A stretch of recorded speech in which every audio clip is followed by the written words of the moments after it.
Prime one, that's him. Sky. Thought you thought, but I wasn't born yesterday. All I do is ball. You goofies underestimate. Heavyweight bag, step on your weight class. I done moved across states, but I can't cap. Strap, put it on my pivot, clocking digits. Rock hard and I ain't even in the kitchen. I'm on a mission to move soft, make a thing flip like a moonsault. Keep a switch for everybody through salt. Face froze, somebody check dude pulse. Is you stepping or stepped on? Wake the game up, make them regret I was slept on. Bogey's world, welcome to a new dawn. Till I move up, I can never move on. Big bread got me bougie past the great poop on. I'm getting over while you busy fighting over croutons. Yeah, bogeyism, a true boat brother gon' get it. All this water got me tripping. Hella fish scale, but I ain't fishing. See I move with precision. When it comes to living, I'm the definition. If I stand for one thing, it's on business. Bogeyism, it just hit different. Yeah, it just hit different. You find my story is all non-fiction. I put my family before me and I gotta mention. I keep an air fan tone mob a henchman. For you squares, option for opposition. And you ops that get popped trying to stop my ascension. Talking generational, you got my attention. Underworld motivational, you feel the sensation. Try and see how I look, get booked, I'll take it. I was just a cook, all it took was some patience. Now my phone off the hook, I got hella deals waiting. You ain't really made it unless you got somebody hating. Bogey's world, welcome to a new dawn. Till I move up, I can never move on. Big bread got me bougie past the gray poop on. Getting over while you busy fighting over croutons. Yeah, bogeyism, a true boat brother gon' get it. All this water got me tripping. Hella fish scale, but I ain't fishing. See I move with precision. When it comes to living, I'm the definition. If I stand for one thing, it's on business. Bogeyism, it just hit different. Yeah.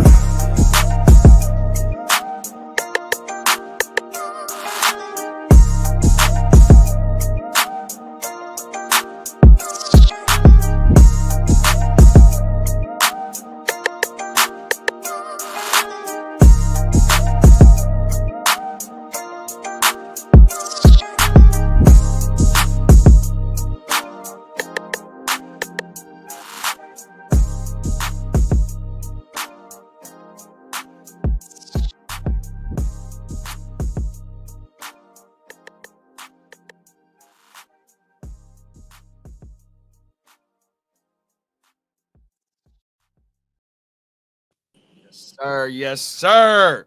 Yes, sir. Good, man.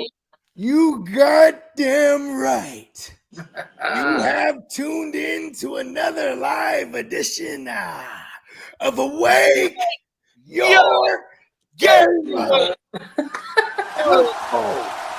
Sir, congratulations. Week 14 is in the books. The play-ins are over, and it's now the playoffs. The fantasy playoffs is here. Shine up your dance shoes. We are in the dance. How you feeling, fellas? Fella. Ecstatic. This is the real nitty-gritty now. Now we're in this thing. Let's go. We in this thing for real. You ain't lying, bro. Yeah. Can I get a Jamaican and some kind of form of Cheryl Khan? Oh, man. Win or go home. There's a new king. Yes, thank you, Cheryl Khan. Yeah. You know, but this is only a 1-round fight. This is not a best of 3. You ain't getting no second chance. You better win, or you're going down to the spike pit with the other lost souls. This is what it's all about, fellas. And this waiver wire week might be every waiver wire the rest of the way might be very important, even if you don't necessarily need said players that are available. It's about playing keep away, and it's about planning your matchups moving forward. Like my man Kid has said, hey, you don't want to be one and done, but you still want to visualize yourself going all the way. Pause. So you definitely want to make sure you got on hand, some plans moving forward. You gotta visualize that you getting all the way. So don't even if you got a bye week, don't be just chilling. You got a bye week. You make sure you keeping your eyes on the waivers and dumpster dive and see who people might drop something of value, or even just to pick up some of value to keep away from the motherfuckers that's in the way. So here's a quick thought that I just had. So we're in playoffs. So the non-playoff teams, is it proper etiquette for them to stay away from the waiver? Yeah, it is. 100%. It's one of those unwritten rules. Yeah. You don't be fucking around unless you got side. Not a lot of leagues that I'm in are like, hey, they can't. It's not like they can't touch the waiver wires, but it just seems like especially in some of these leagues where the order changes by ranking every week, where it don't matter how many times you pick somebody up and you get reset or whatever, so you work your way back down the list. Yeah. So, say motherfucker is sitting at 12, he goes out and he makes a claim and he takes the number one priority. I'm like, how the hell? Like, what? Yeah, doing? Yeah, we jump his ass. Okay, let's do it. We're watching. And I ain't gonna lie. Shout out to my little bro Steezy. Also, happy belated birthday. He's a couple days after me. Shout out to my man Steezy. With the first year he was in the SBI, and this is straight savages in here. You know what I mean? He was knocked out the thing, and the kids started picking up players, right? And then like Cuzzo Kev goes, whoa. You know what I mean? He says, hey, you ain't supposed to be picking nothing up. Then he goes, oh, word. But then like he didn't know about the unwritten rule. You know, he just trying to like, he's just having fun, still trying to play. Like, hey, fuck it, I'm just gonna play still. I'm knocked out of the playoffs, and I'm not in it. And then so we're like, nah, man. I text him like, nah, man, you gotta just let those players go. This is kind of an unwritten rule. They're competing for something greater. You can't be in the way of just because you're in the order. You just kind of gotta let it go. You know what I mean? And then he jumps in the chat, right? I guess to save face, he goes, oh shit, I thought this was the Dynasty League. Like, no, motherfucker. And then Kev got him on him tougher. He's like, a Dynasty League? He said, you just didn't know the rules, youngster. Yeah. Shout out to our man Steezy though. He's one of them ultimate savages.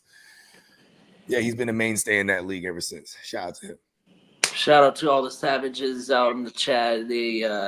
I'm sure they're celebrating some play-in victories and looking forward to the week 15 through 17 gauntlet. This is a different beast now. This is not. We got a different mode on now. This is not the same. Yes, there it is. This is a different mode. You know what I mean? This is wartime more than ever. And at the same time, we lost a lot of good men out there. And for those that didn't make it, you know what I mean? We definitely want to remind you guys that we are in the next couple of weeks going to be setting up and filling up these playoff leagues, as in the actual NFL playoff leagues. So. You know what I mean? We're already cultivated a good group here. I know there's a lot of interest that we're drawing in doing these playoff leagues. And so just stay tuned for that. You know what I mean? Because that shit is definitely coming. Yes, Shao Kahn. And as a proud representative from the outworld, I don't want to anger any of the fantasy gods. And but I will say that it is fact. 16 out of the 26, I am in the dance. Let's go. Go, baby. Oh, baby. Only got 3 bye weeks. Let's fucking go. I got 3 of them. 10 of 13 for me with 2 bye weeks after I went back on it. Let's go. I'm in 5 out of 10. 5 out of 10? Well, 3 on Yahoo. 4 out of the 7. There it is. 7 of 11. 7 of 11. Look at it. He's about to open up his own liquor store. The best ball. I do have the best balls, by the way. 22 out of 25 in the postseason in the best ball. Let's go. Out of 25 of my leagues, I'm in the tourney and out of 88%. He's an attorney and he's in the tourney. 88%, guys. 88%. So you want those early you want the early rankings? I'm your guy. You come to me. You'll get the longevity. No waiver wires in best ball, but it is a good. I could build up a good squad early on. I think we might do a big best ball joint next year.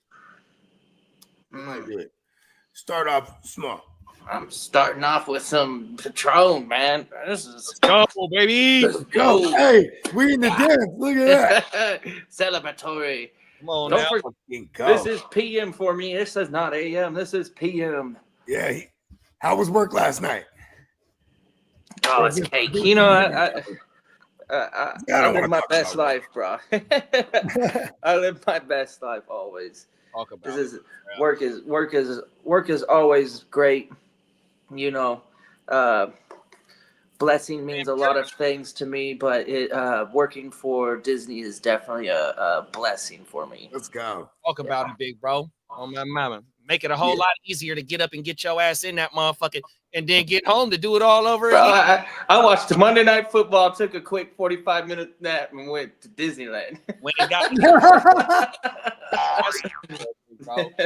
My mama. Top of the morning, Minnesota, Dan, Jim Will family. We fucking did it. Playoff round, my brothers.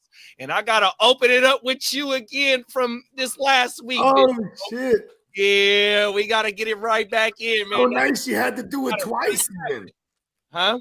So nice you had to fight twice. Yeah, we gotta run that fade back, big bro. We gotta run that fade again. Damn. Oh, my mama. And Minnesota Dan sent something for us to play for you. Bogey, let's run through the comments and shit, and we can pull that up if you want to. Word. Put the song for you. Nice. Welcome, Dennis. Appreciate it. It's good to help a great community of fantasy players and friends. Come on now, Lee. Yeah, let's go, man. Streets. Yeah. Man. JD, I got that shit. We got it pulled up too, big bro. Nice. Dennis, I'll let him know. My mic ain't working. Need to restart my comp 100. You know that motherfucker know it's Tuesday, bro. He's still in the weekend warrior mode. Them fucking they got a mind of their own. Oh, You ain't lying. we got King D in the building. Top of the morning coffee. Fellas, coffee is ready. Come on now. Let's We got go, man. He waking his game up. coffee that's about 25% alcohol content. We got some. Okay, he's going full Irish. We got all different types of coffee this morning, big bro. Yeah. I mean, you ain't lying. Both have 6 letters in the word. There it you is. Here. Hey, bro, what? I see. Oh, wait, hold on. I missed one. No, it's 7. He's had a few. I try to make a connection, damn it. Hey, look, you know what I'm saying? Look, you know what it is, bro? I used to call it the Patron Record, bro. As I puff on the blunt, blowing smoke out my front. Try to tell Nabs I need to quit for months and months, but Yeah, who's that? That's Brother Lynch. Oh, okay. That's some throwback. It looked like some new shit. Oh, I was about to say it didn't sound old. Yeah, it looked like some new shit because they out riding around in the drop. time my clothes, my high, the green, wrapped in plastics after my jeans. 5 months ago. Leave the stain on my brain. Puffing on endo smoke, my brain puffs out of vein, but still maintain my whole composure. Puffing on doja. Hey, you know what I would have told bro in the studio right there? I would have been like, bro, write something, bro. He's clearly just getting got high. He wanted to start freestyling. I'm like, bro, come on, write something. I know how artists like that though. Because that's kind of how they get in their zone. Been with Brother Lynch Hung for a long time. Who's that? Funk Beta. Funk Beta, okay. Oh my mama! Before Brother Lynch got locked up and all that, I remember Brad being on his songs a lot. On the black market, woo wow. What did they end up popping Brother Lynch for at that time? Now that I don't know, big bro. Hey, because you know what I'm saying, the allure of his music. You hear him, he got locked in. Like, oh shit, did he eat someone? You know what I mean? Right. Bad joke, but you know what I mean? Like, he's savage. Savage, literally. Yeah.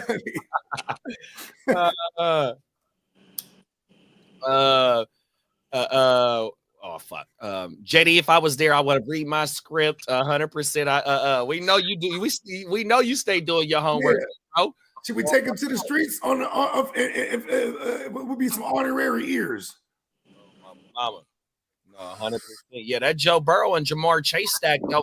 And see, I knew one Sunday night because you had what was the Sunday night game? You had, was it Quentin Johnson going in the Sunday night? And then you had 4 motherfucking Bengals. You got both of the Chases, I think. Burrow, Brown, and Both of the Gesicki. Chases. Yeah, I He think He can got get. the Chases, the Burrow, and the Gesicki. Oh, and the that's Gesicki a on my that's, mama. He that's had a 5 motherfucking dangerous ass. What league is this? I'm not in it. Hopefully. NFL. Oh shit, I'm And fucked. that's that same. He got I'm the same fucked. game. He got the same Oh, game strategy man. going there. Facts. Man, On my shout out mama. to the gang. You bro. know what? Shout Hey, out Bengals Jameis are Winston. Winston's gonna carry me through this season. Let's go. I'm gonna win this chipper with Let's Jameis go. Winston at the helm. Hey, bro, Fuck Hey, listen, he's it. a part of the I'm fraternity. sitting Baker Mayfield. You know how I love Baker Mayfield. I'm sitting Baker Mayfield for Jameis Winston this week. Are you serious? Yeah. Who's Baker got? Somebody better than Jameis. Jameis Winston has a cake matchup. He's playing the Chiefs. Hold on. He got a good matchup though. Like it's not the worst for a QB these days against the Chiefs. You know what I mean? Like you can put up hella yards. So Baker Mayfield's going up against the Chargers. So that's where I drew the line. I was like, okay. So my 3 quarterbacks are Jordan Love versus Seattle, Mayfield versus the Chargers, and then Winston versus the Chiefs. And Winston's fucking throwing it like 50 times a game. Yeah. I can't get off of the Winston play. I ain't mad at that.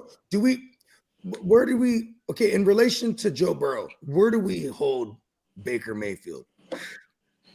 You mean? I hold him at QB1. I honestly think this week I got 3 QB1s. And my heart goes to Jameis Winston just on the passing volume that I expect him to have, because Kansas City could run it up on that defense, and the Chargers defense, they just held everybody in the fucking NFL to menial fantasy except for Joe Burrow. That's where I was getting at.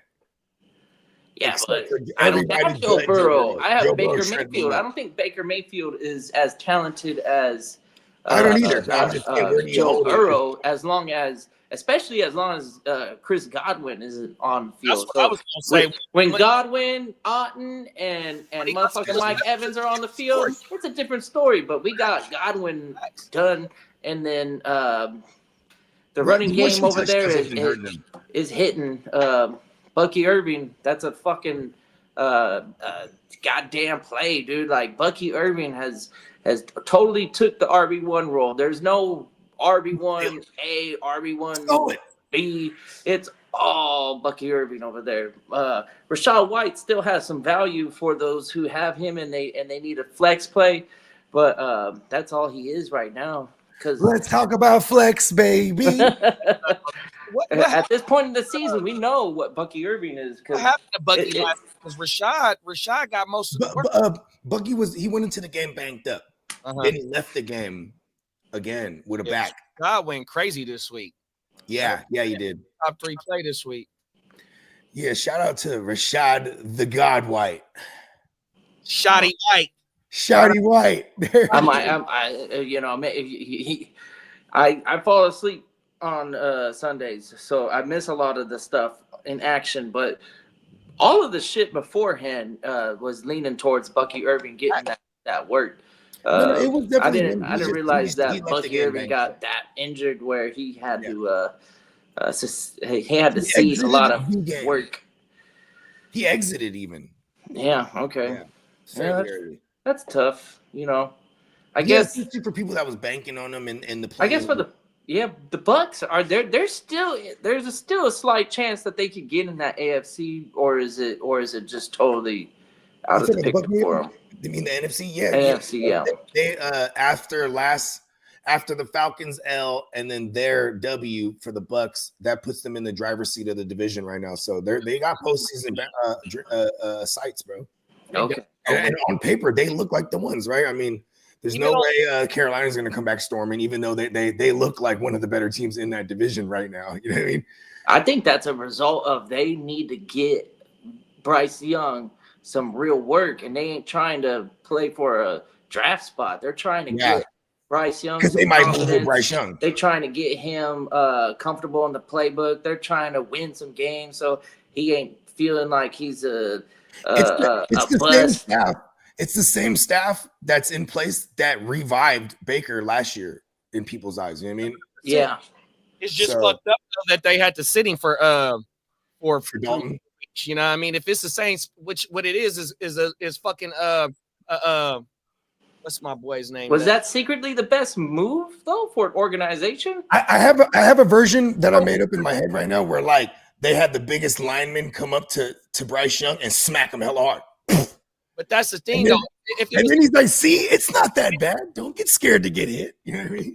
so my thing is if it was the best move in the offseason as coaching wise, why did they bench him? They should have go ahead and even though the benching might have helped him, but still though, if this is your guy, and I'm pretty sure with Canales going into Tepper, telling Tepper, look, I'm gonna get your number one pick right. You ain't got to worry about it 100%. So at the first 4 weeks of it being a shit show, just like the same shit with Era 5, is like, bro, this is your selling point of why you got this job.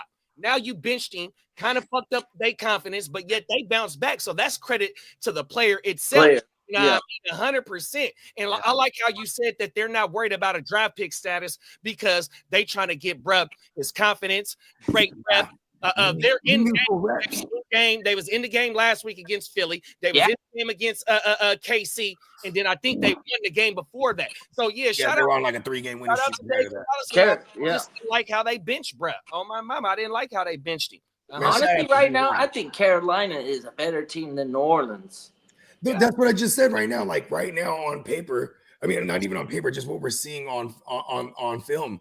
The product that the Carolina's putting out is better than even how Atlanta's been looking. It's better than how the Saints have been looking, and even the Bucks for that matter. They took the Bucks to overtime, but you know, Yaker is the big mighty rooster. You know what I mean? Just cockadoodle dudes down the field for that motherfucker. Long story longer, they are in the driver's seat of that division, and that brings up because that was Bogey's call. I put my hat in on Tampa Bay this year.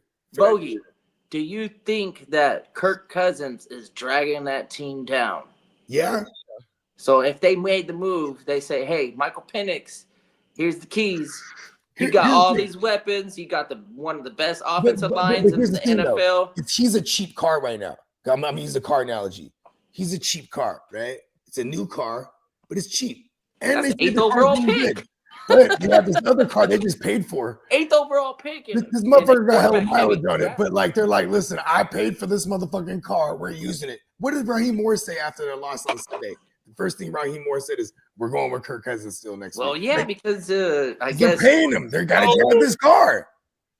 Yeah, but they're if they're fighting for a playoff spot and they keep turning the ball over with Kirk Cousins like they have been, I don't know, man. It's time to bring in the young bull, bro. 4 interceptions, I think, last week, and then before that he threw no. I don't know.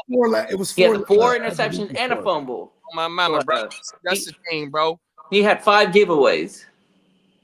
I don't know what he did this. He's looking like the white Jameis Winston that doesn't throw for touchdowns. Yeah, that doesn't throw for touchdowns or 50 passes. That's fucking whack. But also another thing is for them to feel so confident in a 35-year-old quarterback coming off the Achilles. 36 to give him 160 for 4 years or 3 years, whatever it is, and then take the quarterback at number 8. So all during practice, you seen, even in the offseason, you seen that this boy can't move.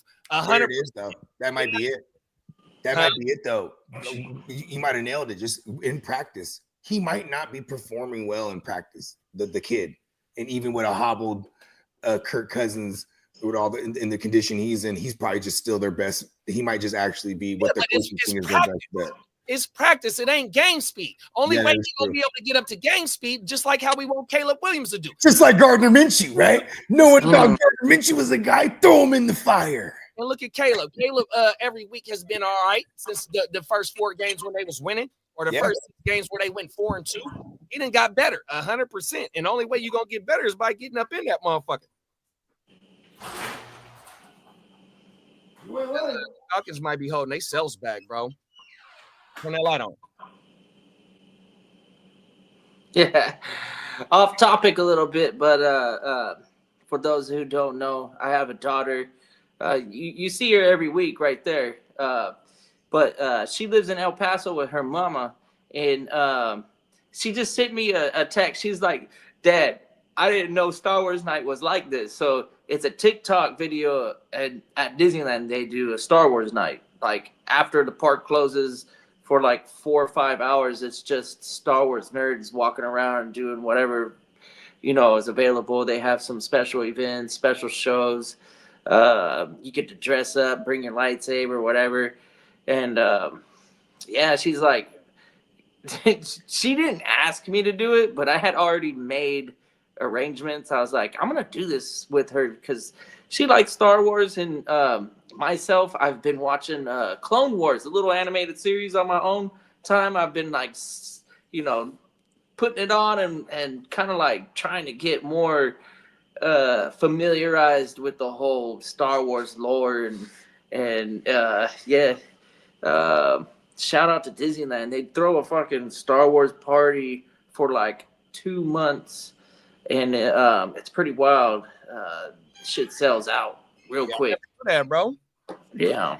My daughter is her favorite movie. You know how you be having hella parts to the movie, whatever you want to call that, the trilogy or the series, the movie series. Yeah. It's fucking Fast and Furious. So when we went to Universal, bro, we kicked it, man. I paid like almost 2 bands for 2 tickets, so you could just go straight to the front of the line for the ride. Yeah. You know what I mean? So we can maneuver and wiggle the way we wanted to. And we rode many rides, a few times. But when we did the little tram thing and we got to the motherfucking Fast and Furious where the thing got the rocking and shit. And at this point, see, my daughter will be 24 coming into next year, right? So at this point, I think she was either 15 or 16. Bro, when we got to that motherfucking Fast and Furious thing and we got off the tram, I never seen my daughter that excited since like early days of Christmas, getting whatever she wanted. You know what I mean, man? That shit almost brought tears to my eyes, bro. Because she was 16 years old and so juiced off, just going to see her fucking. I know, like my girl, right? She goes, Deja wants to go see Tyler the Creator. I'm like, she loves Tyler the Creator. And then she's like, well, you should go with them because I'm gonna get the tickets. And I'm like, okay. Because then I'm already envisioning in my head, I'm like, you know what I mean? Because I'm gonna be I'm not necessarily a biggest Tyler the Creator fan, but when you're at a concert, it's going down. You know what I mean? And I started thinking, like, dang, my daughter's gonna go to a concert where it's going down too. But then I even said, you know what? I hella trust her, and I'm not gonna be the old guy that has to be like, being the dad, like, hey, come over here. Like, I'm like, you know what? I trust her. We'll get her the tickets. You know what I mean? Man. Crazy excited though, because at first, even when we first told her she's going, I was like, well, I'm going too. And she was kind of mad, for real? I'm like, nah, I'm just kidding. I see that. I told her about like, see? You know what I mean? But yeah, because it's like, I don't know what to get them to when they get that old, right? You're like, for your birthday or this. Oh, by the way, kiddo, I do enjoy Star Wars Night. I've never experienced it. You want to do a meetup? Yeah. I'll tell you which day I'm gonna. I'm gonna lock in. There's like 4 days or actually nights. There's 4 nights a week, I think, for 2 months where they got that event going, and then I swear, like you'll see lightsabers in almost everybody's fucking hand. It's the dope ones too. The last time we went, I bought my daughter. She got the lightsaber build, and then I bought her the Kyber crystal, the extra one. So I was like, "What do you want? Dark side, light side?" She couldn't make her decision. I was like, "Fuck it, you're getting both of them." I got her a Sith. I got her the Sith robe. Like the throw over fucking thing. Mm-hmm. And then she was walking around with the black one, right? And then everybody was looking at her like, what the fuck's up with that girl? Because she got a blue lightsaber, but she got like the Sith look because she's like she just killed the Jedi.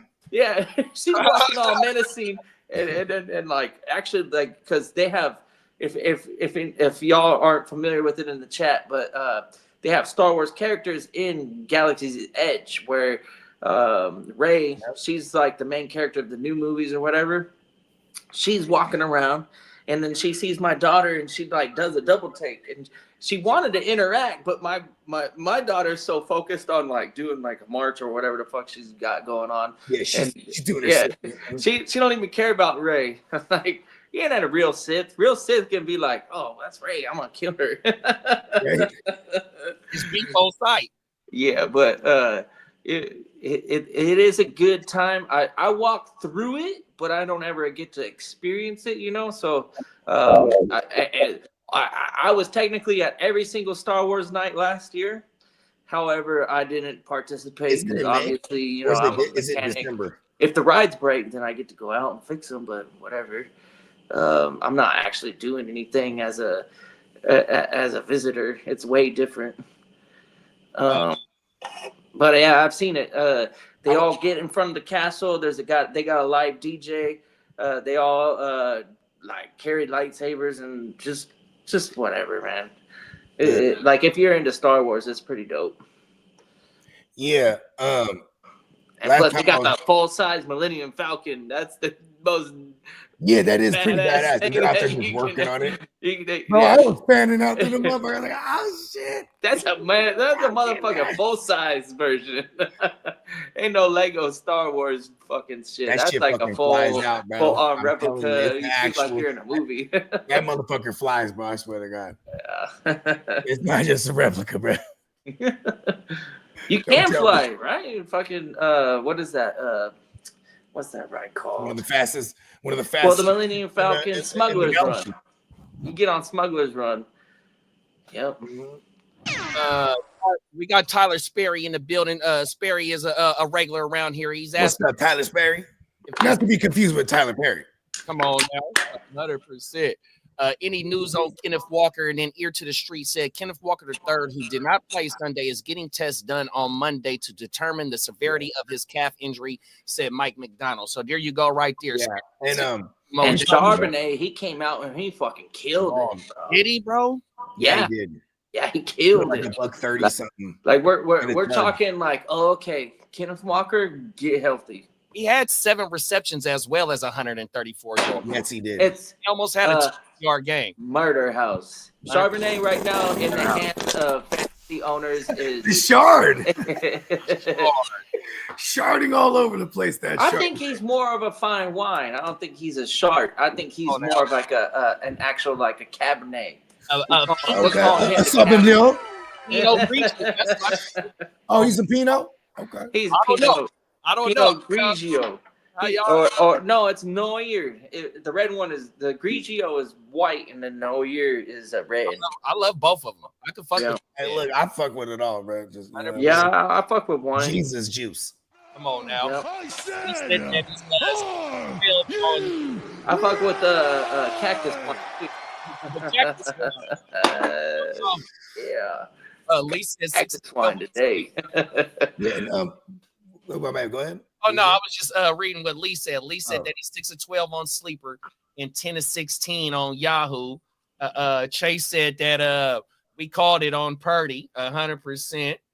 Purdy did his mom. Y'all nailed it. I think I was the only one I had Purdy second. I think I had 2 in front of him. Kenneth Walker is out getting tests. Yeah, and they said because he got the test yesterday, right? We don't got any results yet, or unless we do, and we just don't know it yet. Or maybe we ain't seen it yet, but yeah, we'll know by Wednesday because Wednesday is when they're mandated to tell us their first injury report. You know what I mean? Yeah. Oh my mama. My bad, Dan. I thought it was the song, not the Darnold clip. Let me go get the Darnold clip. I'm a the Darnold clip. Okay, all right, okay. Donald did have himself a fucking Sure QB2 overall last week I think so. Yeah, I think he was only behind Josh Allen. because Josh Allen just balled out. He's just fucking the stallion. He's the stallion. Woo! Oh my mama. That's Just a galloping. We ain't seen the galloping stallion throw and throwing all at the same time in a minute, huh? Yeah, Because that's the and allure. he ran 3 in, so he threw the 3 fucking and then ran 3 in. I was like, woo! He ran 3. He ran 3 in, bro. I thought you ran 2 and threw for 3.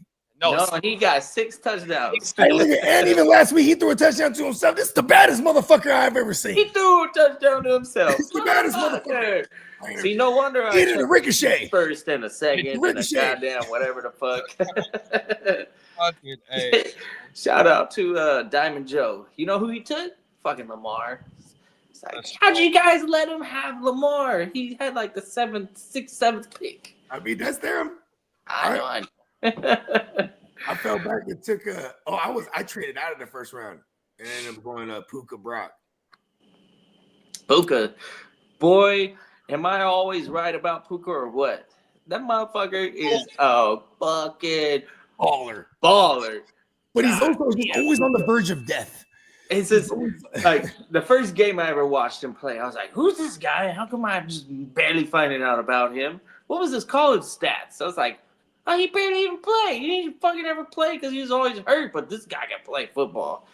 Fucking Puka is the man. Yeah. And okay, I gotta drink my light. And Cooper Kupp did his thing too. Cooper Kupp, I mean, Matthew Stafford, boy, I'm not going to be surprised to see them in the NFC Championship game. I tell you, our fucking Rams team is looking good. You know what's so funny too is like Tom Brady when he's calling that game, he can't help but like talk about his days all the time. He's just always relating it to his day. You know, quarterbacks like us, we make throws just like that A+ throw, A+ catch. He's always like, or he's like, you know, this Buffalo team, you know, I always had struggles with them. Man, they've always been a good team when I used to play. It's like, this is this team, okay? Like Tom Brady, he can't let. I love that he can't let the game go, and he's still trying to find his way as a commentator. Yeah, I see. Right. I had the volume down. I didn't ever get to hear it, but Here's what I do. the Like only thing I heard was like he earned his money that game. I mean, shit, man. He making fucking $300, something like that. It's a crazy man. That's Tom Brady. He can buy all the avocado. I think I have a theory. Every time we eat guacamole or something like that, like we're giving money to Tom Brady. Like I feel like he owned at one point he just bought the rights to avocados. he got a whole ranch. It's his avocado. He just you know what I mean. He went and bought. He went to Mexico. Was like, amigos. What can we do here? You know what I mean? Yeah. Shout out to Casamigos. I like them. Yeah. You know, the first time I ever had Casamigos was with JD, actually. He's like, you fuck with the keys. I know you fuck with the drum, but we got the Casa. I'm like, fuck it. Yeah. That was Fuck my yeah. It's It's got a little bit more flavor profile to it. Yeah, It's not it got that vanilla. It got so I fuck with the Añejo. Añejo is my favorite tequila. You know what I mean? Because I can sip it. You know what I mean? I could just kick back, pour a cup, and just sip with the water. You know what I mean? But that fucking Casa Añejo, you can taste the vanilla in that motherfucker like type, bro. On my mama, and that shit's smooth. And see, I like my tequila frozen. You know what I mean? To get a little bit thicker if you keep it in the freezer. Yeah. On my mama, get a little bit thicker, so it's a little bit smoother when you know what I mean. Just sip on that shit, 100%. Let me tell you about one. It's known, but it's not quite well known. But it's called Ocho Plata, and they do make an añejo and a reposado and a blanco. I fuck with blanco because it's like. What the bottle look like? It's a long one. It's a tall one. Gun question time. Which one's the blanco? All you gotta remember is Ocho Plata. Which one's the clear ones? The Blanco. I fuck with the clear ones. Yeah, because I could house records. I could tank a bottle if I wanted to. You know, if I wanted to take a whole fucking bottle down myself, I could do it and then wake up and feel good. The añejo and the reposados, they I'm gonna need some electrolytes and or like eat some top ramen. That's a cheat code. A lot of people don't like understand. Is like. That top ramen is a cheat code for alcoholics. If you're getting down with the liquor and you're gonna stay up all night and pass out and hopefully get a well night's rest, take down a bowl of soup first before you go to sleep. That shit will fucking. I mean, I'm from the land you'll of wake the up. houses, You'll bro. wake up feeling like $100 million. You'll be like, you were lying, I had such a good night, and I don't got nothing going on this morning. Let's go do it again. I'm from San Ho. I'm from San Ho, bro. We're from the land of the noodle houses, bro. So that would be like, hell yeah. That was one of the, all right, let's go get some pho. But there, I will say, I agree, because I wake up in the motherfucking morning and be like, woo, good night. But then there has been some times, right? I eat a big ass bowl of soup, faded. Then I go outside, had that wrong burp. Noodles and everything. And projectile. But then I even feel good after that, like, ooh, got it. Yeah, it's all about getting the. I'll get the large. I'm not disciplined. I'll get a large every time. Give me a large, fucking the large beef shank pause, and then just hella hoisin and hella fucking sriracha in that motherfucker. And just in there's the soup. You know what I mean? Because that's what really. I think that the noodles and all that shit. Word, right? They say that'll soak it up.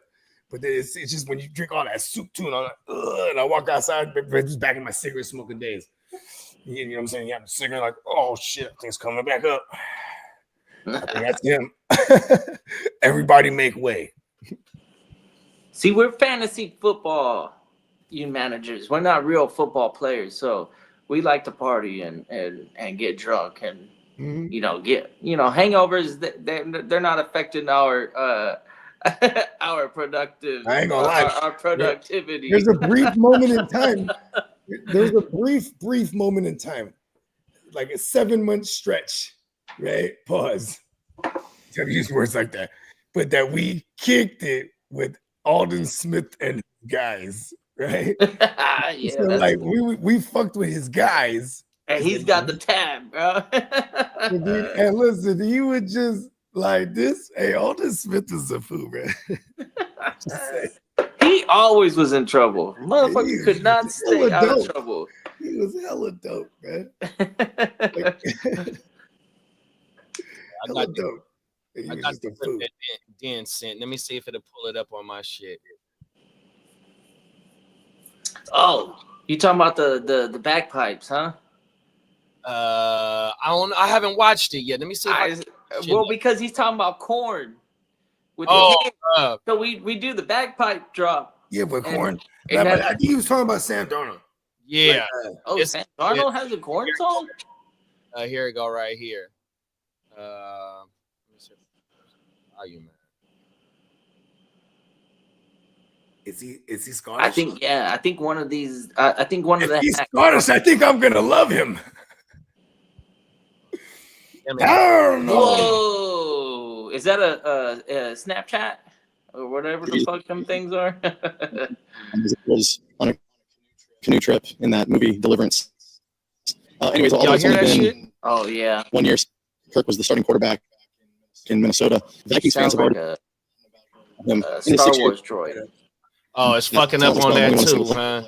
Playoff game, and that's probably why this franchise threw him in the trash. So when Kirk made it a 1-point game with 5 minutes left in the third quarter, it pissed me off, and I wanted to teach him a lesson. So I turned around and threw a goddamn 50-yard piss missile to Justin Jefferson.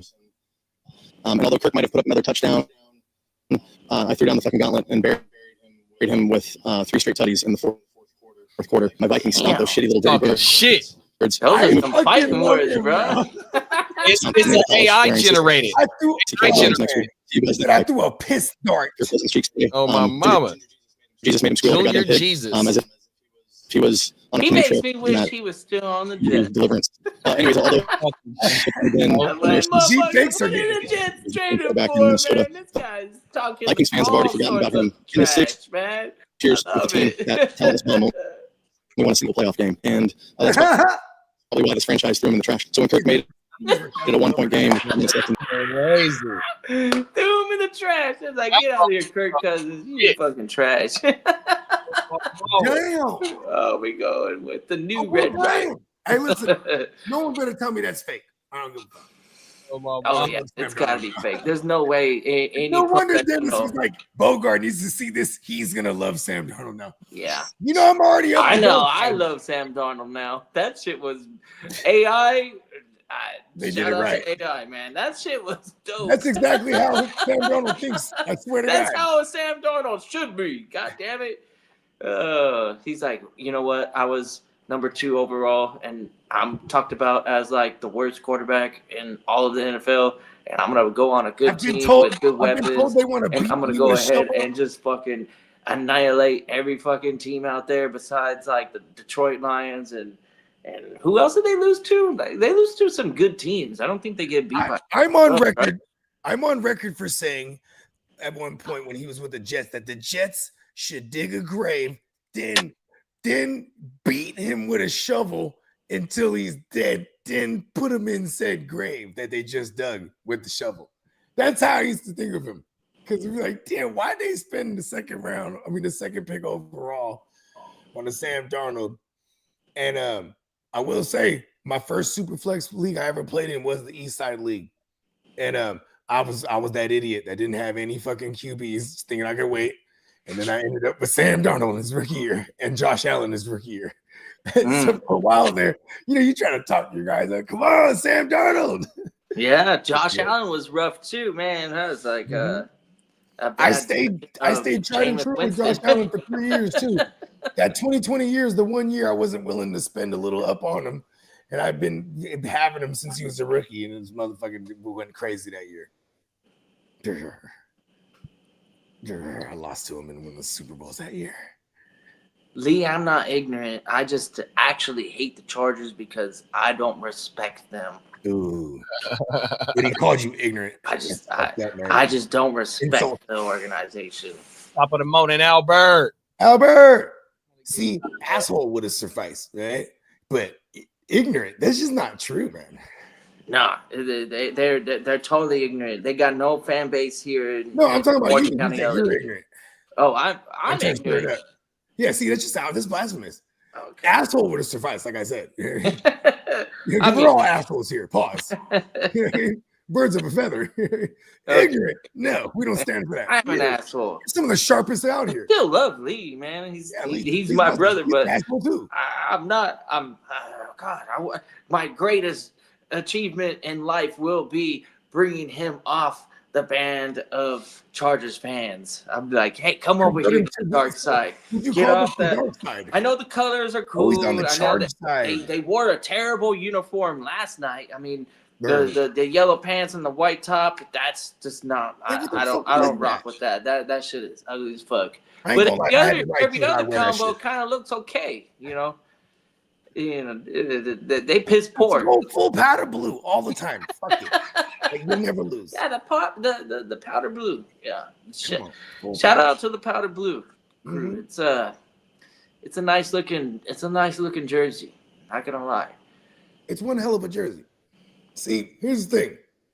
You convert them, buy you a shirt. I'll buy you a wardrobe. You convert them. Okay, we had that. That's a good idea. You probably go to New England, huh? He's just like, fuck it, I'm a Patriots fan. He's gonna hate that. He's gonna hate that, man. He hates the Patriots. I'm still gonna be a Jets fan in New England, bro. That'll be the best. No, I'm talking about Lee. Oh, Lee. Well, I mean, he should be a Jets fan in New England. He would get more respect. He'd be like, oh, so you like the Jets or Buffalo? Buffalo would probably be even worse. They'd be like, oh, no. Oh, you're a bandwagon now. Oh, you're fucking one of those guys, man. You can't be part of Bills Mafia. What? Hey, get in the cat. Yeah. We got Lonely Stoner 001 in the building. He said rank his playoff team. Hurts, Chase Brown, Jamar Chase, the Scottish lad, Teddy McLaurin, B-Rap, the Mob, Tucker Kraft, Kamani Vidal. I don't like the Vidal. Don't like the thing. What's the matchup he got next? Let us know. They got Baker in them. Oh, this is a phenomenal matchup. I just don't like Vidal because he's not. We're looking at probably like a Standito. He hates the Chargers. If you're a Standito league and your flex is Vidal, yeah, we want that to be closer to. Lonely Stoner, put it in the chat. Are you a PPR team? Yeah, because he doesn't even have another one. Vidal looking like his Chase Brown. Excuse me, he got Chase Brown. Oh, he's in there. Oh, Hash Brown. Let me bring up my Standito. I'm rocking with Tyrone Tracy Jr. as my Standito flex. I'm mad at it. So in comparison, the Vidal is not a good play. it's a good matchup though. So there is a path, but I would never play Vidal over no Tyrone Tracy. 100%. Even the And to grade his thing, I'm gonna give him. You know what I'm gonna do here? I'm gonna give him a C+ because I feel like this is the team that's in there at the 6th or the 5th seed. So, Bogey, you should keep this into consideration. Now, imagine you're grading a draft overall, and then one team they were able to say, okay, my flex, I could be starting Terry McLaurin, DK Metcalf, or an Isaac Guerrero, or motherfucking Vidal. See, it's I'm always gonna go. I'm probably gonna go those receivers. It's probably McLaurin or DK would be the thing I would have to like mow over. You know what I mean? I'd have to like. Yeah. Those I think that C+ plus actually gets a full grade down to a D+. He's giving. This is just me being realistic in a why did you say he's an asshole? Environment. I just said he's an asshole. I was trying to be a nice guy. Like, you know what? C+. I'm gonna give him that bad because AJ, Jamar Chase, and the Scottish lad. So if he's running if you're running a Scottish lad out there, you should put. You know what? Matter of fact, that's a B+ team right there. Yeah, and if Scottish lad. If his league, I didn't know he had Jamar Chase. Oh, is it Chase Brown or Jamar Chase? I didn't know he had Scottish lad. He got both of them, and the thing is, if he's only bro, that's a fucking A- team. That's an A team. The league, I didn't know. He said, my bad. It's a badass team right here. Before I was a playmaker, he went straight. You know what? He would always give me B- C+. He'd never give me no A. Damn. Bogey's on another level today. He's on the A gang, bro. Hey, shout out to Bogey right now. You know, send in your lineup. You're gonna get the best grade you've ever gotten in your life from Bogey. Okay, he's in the playoffs. He's saying grade my playoff team. He's saying grade my playoff team. And look at his receivers. That's insane. I didn't realize he had the Chase over there too. Like, he's killing shit, bro. Yeah, he's got both Chases. He got both Chases. He got DK. He got Metcalf. He got Brown. DK. Oh, my bad. He got I fucked you up because I told you. Yeah, McLaurin. My bad. I meant to say McLaurin. He got the laddie. That was my bench player too. I don't know if he has McLaurin. Yeah, he do. Yeah, he got McLaurin. Yeah, and if bruh is only his league is a 2 wide receiver set, he get the flex McLaurin. So Vidal is just like just a bench player. You know what I mean? So I understand what he's talking about. Yeah. So is Chase right? He got Chase Brown and Tyrone Tracy. Those are hit, and then I'll play all of them. You don't got Tyrone. I'm confused. I thought Chase was I'm Chase fried. Brown. So it says that he has Hurts, Brown, then Chase, McLaurin, B-Rob, Tucker Kraft, Vidal, and B-Rob. Oh, I love his team, bro. And he's clarifying that he has AJ. Oh, it's AJ Brown, not Chase. Yeah, I understood that. Yeah. Okay, so Vidal is his RB2. Yeah, Vidal is his RB2. Yeah. See, so we did have it right from the gate. Blah, blah, blah. All right, B-.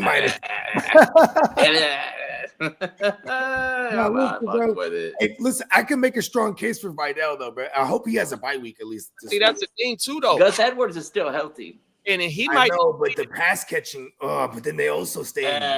What's the name of the offensive coordinator again? Greg fucking Roman. Yeah, he loves that guy, doesn't he? He loves himself, Gus Edwards. He loves the butt. If Gus Bus is out there healthy, he's getting half. But the Gus is the positive game script guy though.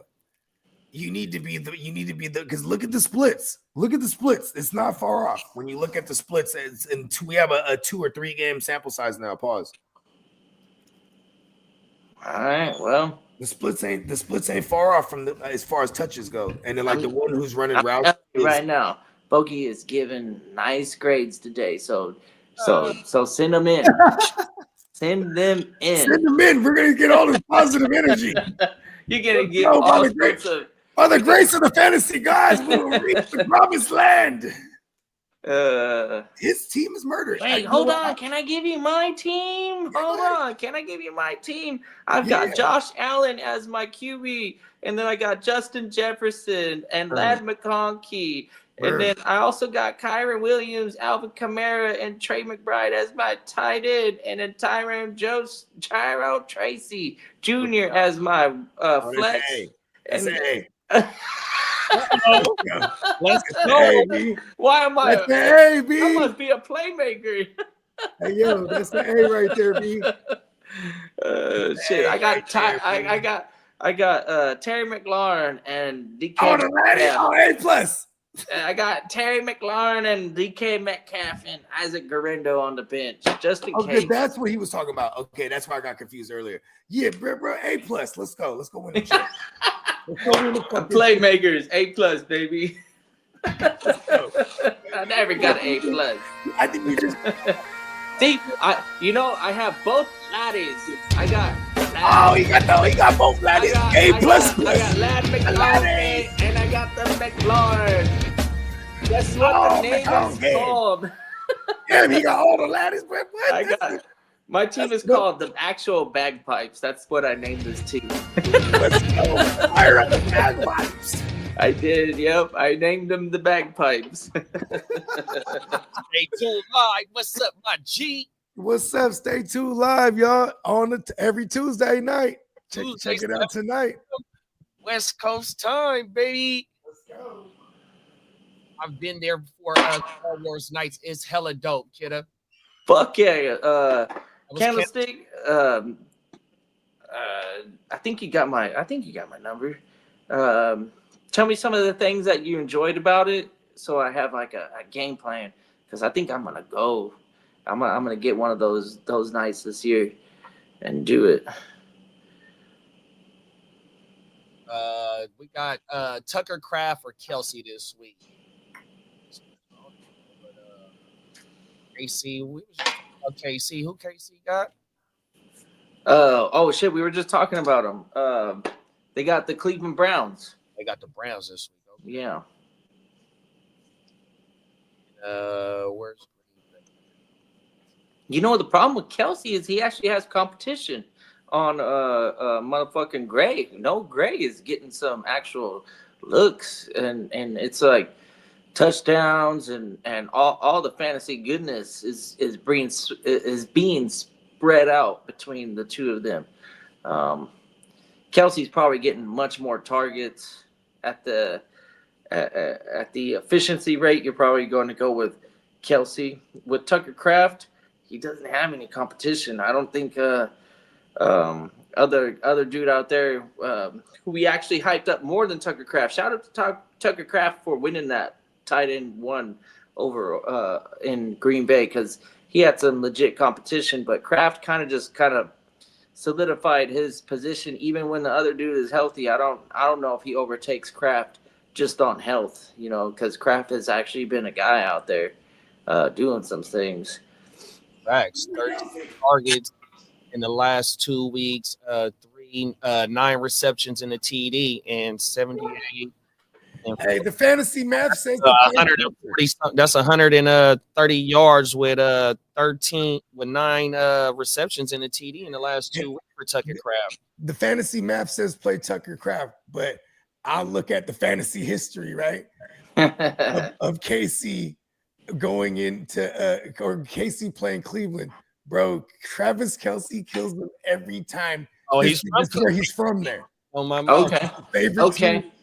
See, that's a small detail that I don't retain stuff like that. I do. That's what Bogey is for. Yes, that's what I'm for. This is not a legend. Bogey, I trust Bogey. So I would go Kelsey over. And we got to monitor Romeo Doubs. If Romeo Doubs comes back, that's gonna fuck off Taylor, because with no Romeo Doubs, they've been going literally 55% of the time 12 personnel. So that puts Tucker Craft just in play. You know what I mean? When Romeo Doubs is there, they go damn near 50-50 with the 21 personnel versus 12. You know what I mean? 21 being 3 wide receiver sets. It's a real thing. Look at it. Since Romeo Doubs been shit, or El Concusto, Tucker been the guy. He comes back, I just more confidence in playing Kelsey over him. Speaking of shit, fucking Jaden Reed, man. We can't handle the goose egg. We can't handle the goose egg, okay? Good segue. God damn. Come on. So you would say he's in a bounce back week. Okay, Yeah, now yeah. you're in the playoffs. I don't expect him. I think he's sitting in the locker room going, God damn it, what the hell's going on? I only got one target. You know, the squeaky wheel gets the grease, right? So maybe he does have a bounce back. Hey, you know who was squeaking in the motherfucker? Fucking AJ Brown. Yes. Hell yeah, we need a big ass game. I don't know. I don't like the passing game right now. We need you, AJ Brown. And there's no reason not throw it to him. He's been that type of receiver his whole career. He's like, give me the 50-50 ball and I want to fucking make a play. Like, that's AJ Brown. It's, AJ, fucking Hurts ain't pulling the trigger on AJ. You know, for the last 2 days, they've been breaking down the misses that, or the not the misses, just him not pulling. He's holding the ball way too goddamn fucking long. Oh, 100%. And he's even looking his way and not pulling the trigger though, bro. And some of the shit I seen when they was breaking it down, that shit crazy. Let's kill him. And he's kill him. 19 attempts. Who's the backup quarterback in Philadelphia? No, let's not kill him. This Kenny throws a picket. It'll be Kenny throws a picket. No, throws a picket. Oh, it's Pickens. No, we don't want Pickens. No. Yeah, we don't want Kenny throws a picket, man. Although Will Levis has been looking pretty good, and he's basically Kenny Pickens' twin. So, damn, I've never seen him in the same room at the same time. I ain't heard that one, bro.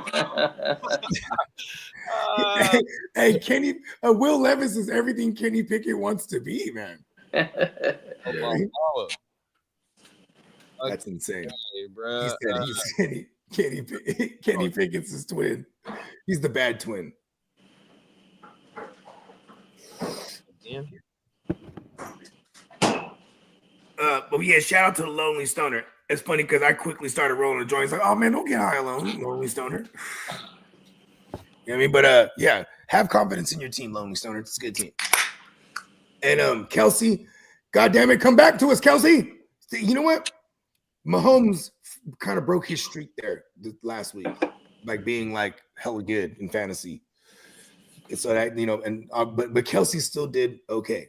You know what I mean? All things considered. But yeah, I really buy into that shit. And you know who else is from there too? Kareem Hunt, and he killed them every time too. That's why when he even went there, he was killing it for them. Then I hate that for Pacheco, just that intangible bullshit that doesn't mean anything. Because like if it's like, oh, don't give Kareem Hunt some vendetta, revenge, or my favorite team game or whatever it is. Because Pacheco, he got up to 70+% of that motherfucking backfield. Let's go. And before he got hurt, he was up to 80. He was like 88%. This is why, like, you know, we loved Pacheco because he was with Matt Nagy, and I've been saying this. Matt Nagy historically would just feed one guy. I know it's Andy Reid calling the plays, but still Nagy as the OC who comes up with the game plan. It's going to be heavy Pacheco moving forward, I think, and especially because I think like they just need like an attitude adjustment on that offense. You know what I mean? Like I don't think they're striking fear in people like they were before, and Pacheco's going to kind of give them that. And I think it starts in Cleveland right here. Yeah. Tino said, I lucked out, team. My daughter likes all these small rock bands. The last show I took her to was only $70 for the VIP tickets. Kicking back, clamping. Oh my God. That's cool. I think my daughter just did like 3 Taylor Swift fucking shows. That's pretty badass, man. 3 months. Yeah, did she go deaf after? What's the name of the tour?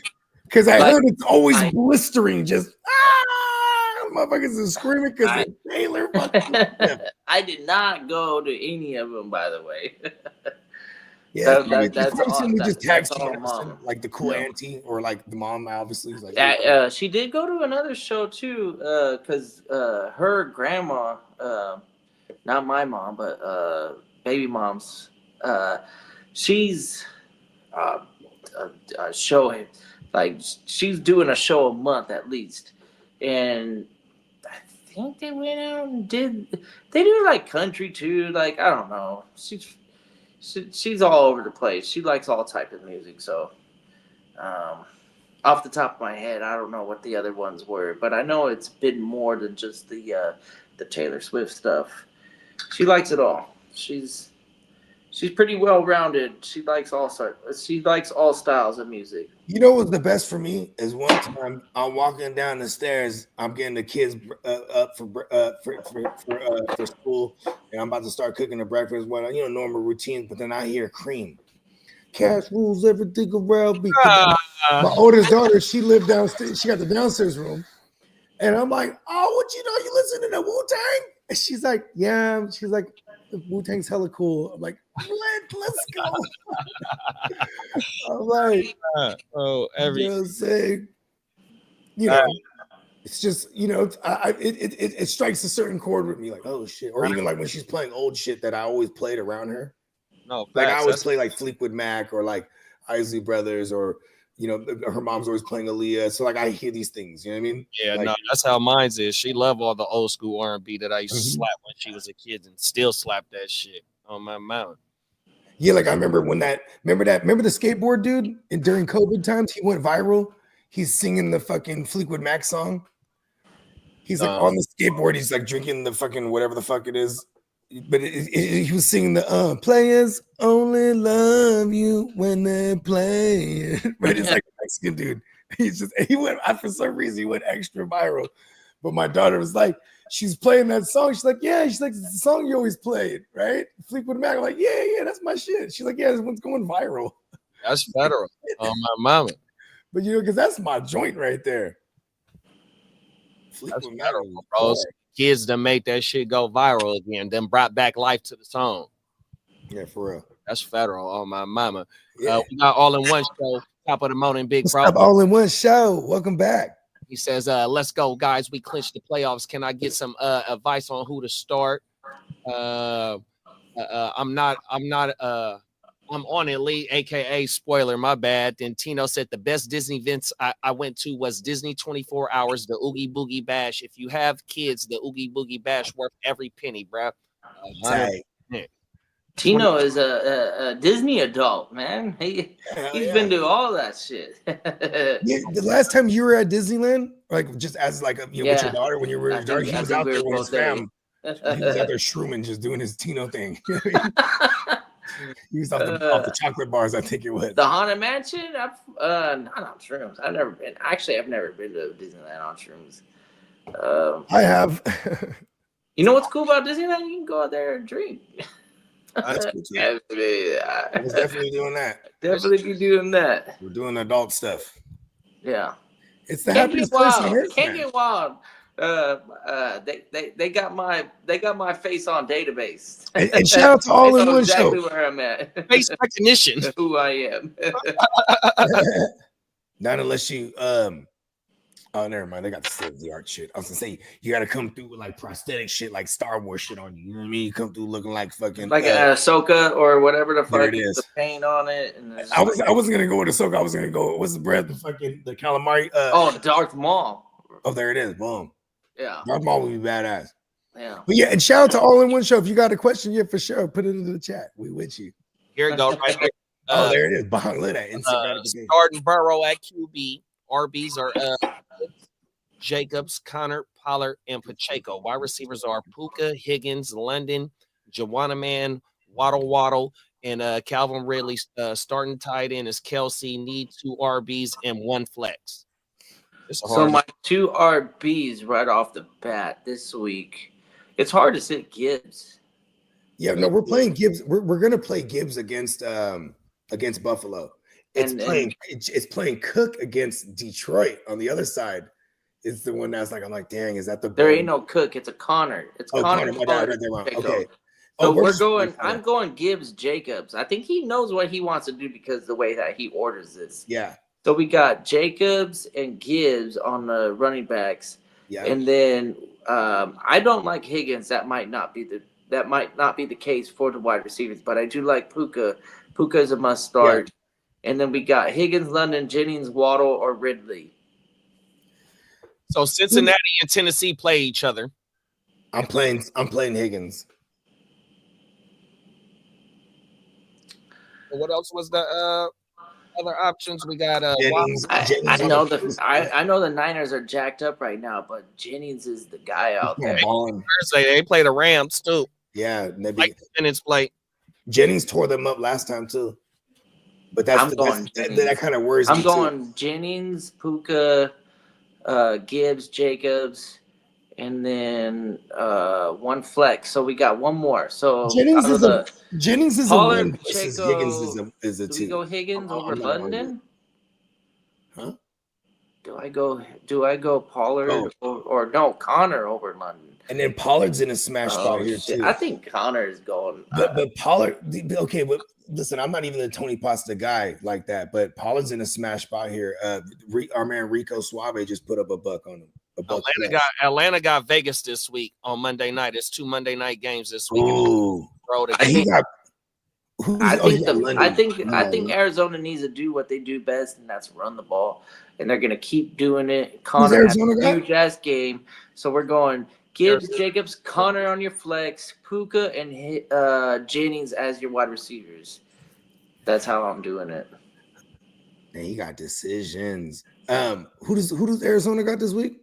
They got. I don't really care because they're in contention. So I think that New England. New England. Oh shit! Yeah, we're doing that. We're doing the Connor against New England. Damn, but see now it's like for me, it's like okay, I'm trying to decide whether I think because I'm telling myself Jennings is a 1 on that team. He's a 1. Higgins is a 2. So I was like naturally I'm gonna be like play the 1. Hate the short week. He's not a bad play though. Regardless, it's just I'm just trying to find the maximum play, right? So I'm not gonna argue it. I'm with you. I like that. I like that lineup right there. Definitely firing up Jennings 100%. Puka. Yeah, Puka and Jennings is my wide receivers for sure. Let's go fireworks, baby. We need it. 100%. We got Thursday. Oh, did you see that? Peacock is a fool, bruh. Look. That's our man Lee right there. That's Chargers shirt on and the Chargers cup. Boy, that's hella funny. There's some smoke coming out of that can. I don't know what's in that orange can, but it ain't. It's just so cold. Just soda pop. He's like the water boy of soda. Look at bold.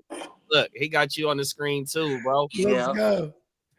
Is that the one we just ordered that I ordered last night? Yeah, that's the one. Yeah, I was shooting pretty hard last night. That shit.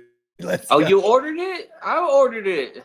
Yeah. My bad for the win. Hey, feel free to make all kind of bets like that with me. I'm down.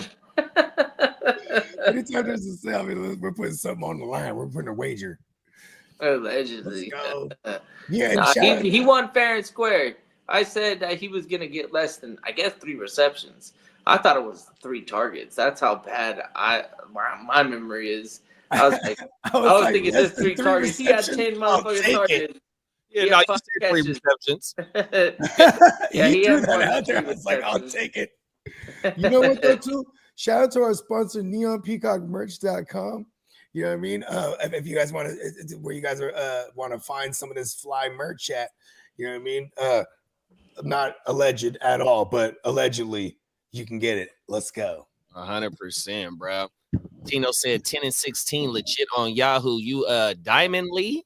I'm close to the diamond. I think a few ships will be diamond. I'll be diamond. 100%.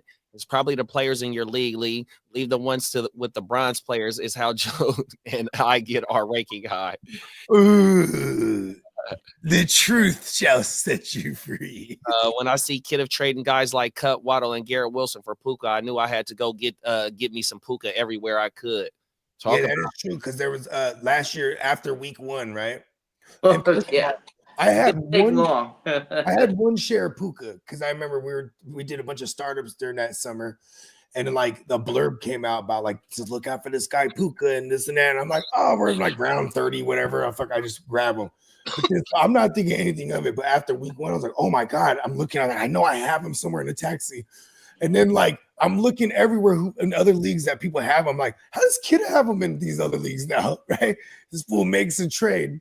One of them is just and like what's funny is I remember this other channel was just knocking Kid's trade. He's like, yo, why are you gonna do a lateral trade? Garrett Wilson straight up for Puka. He's like, fuck that. You know what I mean? Then another one. What was it? It was another one. Waddle for Puka straight up.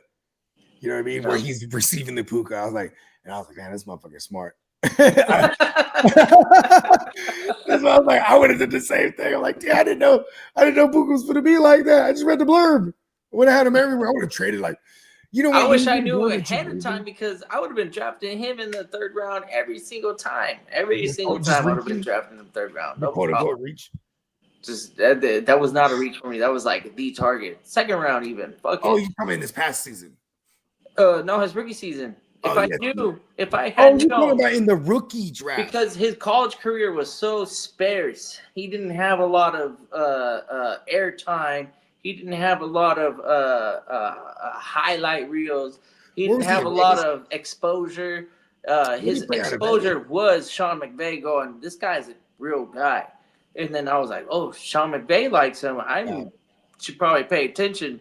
So I looked at him and I'm like, actually, I really like this guy. They said the same thing. He is a motherfucking baller. This guy right here is the next best wide receiver in the league. And what did he do in his rookie year? Set records. Brock Bowers, same thing. I have him in. Yeah, you were saying about the Brock Bowers too. Brock Bowers is a guy, man. Like Ladd McConkey. Can you imagine a goddamn Georgia team with the Laddie and the fucking Brock Bowers? That's a good ass team. And you know what they did? They fucking lost one game, motherfuckers. Like, they're good receivers.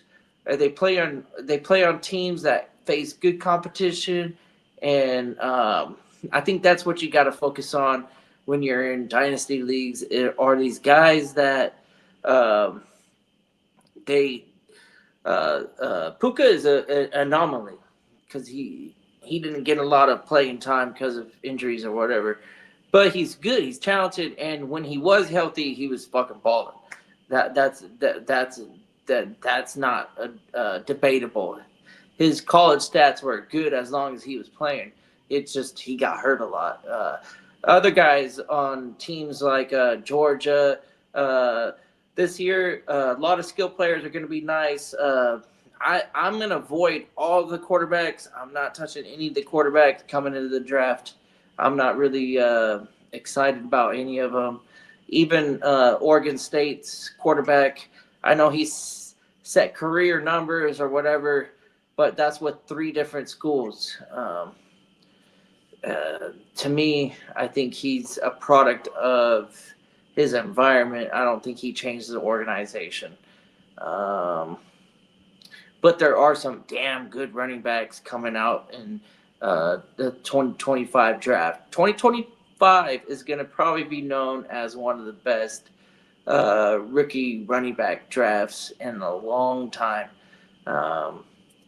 That's just my opinion, but that's where I'm geared towards. If I have a early round pick, if I'm gonna be trying to strengthen my squad, I'm gonna look at whatever running back is available. Those fucking running backs that are gonna be available at you in round 1, mid-late round 1 are still gonna be really good NFL prospects. I'm gonna wait on wide receiver. My bad. But I'm jumping on the running backs. This is an early call, but I'm jumping on the running backs early for the 2025 draft. Talk about it. Dennis wanted us to check out this and get a reaction to this AI interview of Sam Darnold. So I loved it. Do you? No, I loved it. We'll entertain it here just for a second it. on the show, real fast. I wish he was still on the Jets. If AI Darnold existed in real life, man, I'm sad to say that we're missing out. Darnold should be a Jet still. Fuck Aaron Rodgers, man. Oh no! Here it is for our viewers who haven't seen it. Hold on. I clapped Kirk Cousins' cheeks today. Ginger Jesus made him squeal like a goddamn pig, as if he was on a canoe trip in that movie Deliverance. Anyways, although it's only been 1 year since Kirk was the starting quarterback in Minnesota, Vikings fans have already forgotten about him. In his 6 years with the team, that talentless bum only won a single playoff game, and that's probably why this franchise threw him in the trash. So when Kirk made it a 1-point game with 5 minutes left in the third quarter, it pissed me off, and I wanted to teach him a lesson. The So attitude is I turned around and threw a goddamn 50-yard piss missile to Justin Jefferson. And although Kirk might have put up another touchdown, I threw down the fucking gauntlet and buried him with 3 straight that is tutties in the fourth quarter. absolutely My Vikings stomped 2024 those Joe shitty little Namath. dirty. Come on now. I love Sam 2024 Darnold. Joe Namath. Oh my AI God. knew what they were doing. So They're that- like, hey, if Joe Namath was playing football in 2024, this is exactly what he'd be saying. Yeah, because he'd be drunk as fuck too. Hell yeah. uh, Broadway Joe. Oh shit! bro. Fucking Sam Darnold is my new favorite quarterback in the NFL. I ain't gonna lie. Shit. Hey, AI knows. I don't give how a to fuck about fuck AI. with He's your up there in my brain, ranks bro. now. I'm That's ranking him all now. AI. But damn, that would be fucking amazing if he actually had that interview. Oh my God, what if he goes back next year to the Jets? oh my goodness. That Yeah. No, part of- because part of I his actually news like today, Jordan Travis. My bad. Jordan, Part of the news I that Lee talked put about in this last today. night on the stream. I was like, hey, Jordan Travis, he's been doing all of the intellectual work. No fucking going out there and try and prove yourself. It's like, oh, I'm gonna throw a fucking, a seam route or a corner route or I a love fucking it. defense, all this bullshit. Top of the Like morning. he's actually preparing himself for defense for the next week, defense for the next week after that, defense, like week on, week out preparation, just being a real true pro. And Jordan Travis, he took a fucking Florida Seminoles team undefeated. The guy is a winner. So I have a lot of confidence in Jordan Travis. I hope that the Jets organization. Oh, come on. Let's bring back Sam Darnold. Come on. It's not happening. No. AI Sam Darnold. AI George Sam Darnold. Schwarzenegger, the Terminator. But not in himself. real life, Sam Darnold. Jordan Travis is going to be the quarterback eventually of the future. Hopefully he's out there doing, he's off the pup list at the beginning of training camp, and he gets a rapport with Garrett Wilson. And hopefully Breece Hall is not out for an extended period. We have some news from the ear to the streets that he had sent us this morning. So one is Aaron Rodgers is not Aaron Rodgers is not the sell for the Jets, right? He said, hold on, here's one article. He said the Minnesota Vikings are interested in retaining Danny Dumbass to pair him behind McCarthy, JJ next year, right? Then the Jets say, fucking Devontae Adams said, I'm playing wherever Aaron Rodgers is. Boom, right? Then Garrett Wilson says, I don't care where Aaron Rodgers is. I'm gonna go where I see fit, because he's going into his year 5. So then after that he's not obligated. Obviously they can franchise tag him and do all this other extra shit, but yeah, they're going into year 5 with Garrett Wilson on his rookie. Yeah. Is he 21? No, he's 22. Oh, he's going in the year. They're gonna have to pick up his 5th-year option. Yeah, they're gonna have to pick up his 5th-year option, and that's what's gonna be. And we're gonna pick it up, and then he ain't gonna go nowhere. He's gonna get a different head coach, offensive coordinator, and hopefully They do it all over again. That's where I worry about Jordan Travis too, because once they get a new regime in there, they might draft another guy and be like, all right. But it's the process that matters. It's not the actual book itself. It's okay. How does Aaron Rodgers prepare himself? How does he lead a team? Oh, Aaron Rodgers does psychedelic drugs. That's happy the belated important birthday, Aaron thing Rodgers. that Jordan Travis needs to understand the difference between college and grown ass men. Like, we're talking about grown ass men who have fucking all the credentials to be like, hey, I'm worth $100 million. Like, we're not playing for a scholarship. We're playing for real bread, and we want to win a championship. And New York is a goddamn fucking the craziest fucking media city out of any city. Like, media is like the Grim Reaper. Like, People won't even touch the New media York now. because of the media. So the fact that he's been able to sit back, not have to worry about on-field antics, and just see see what it takes to be a pro.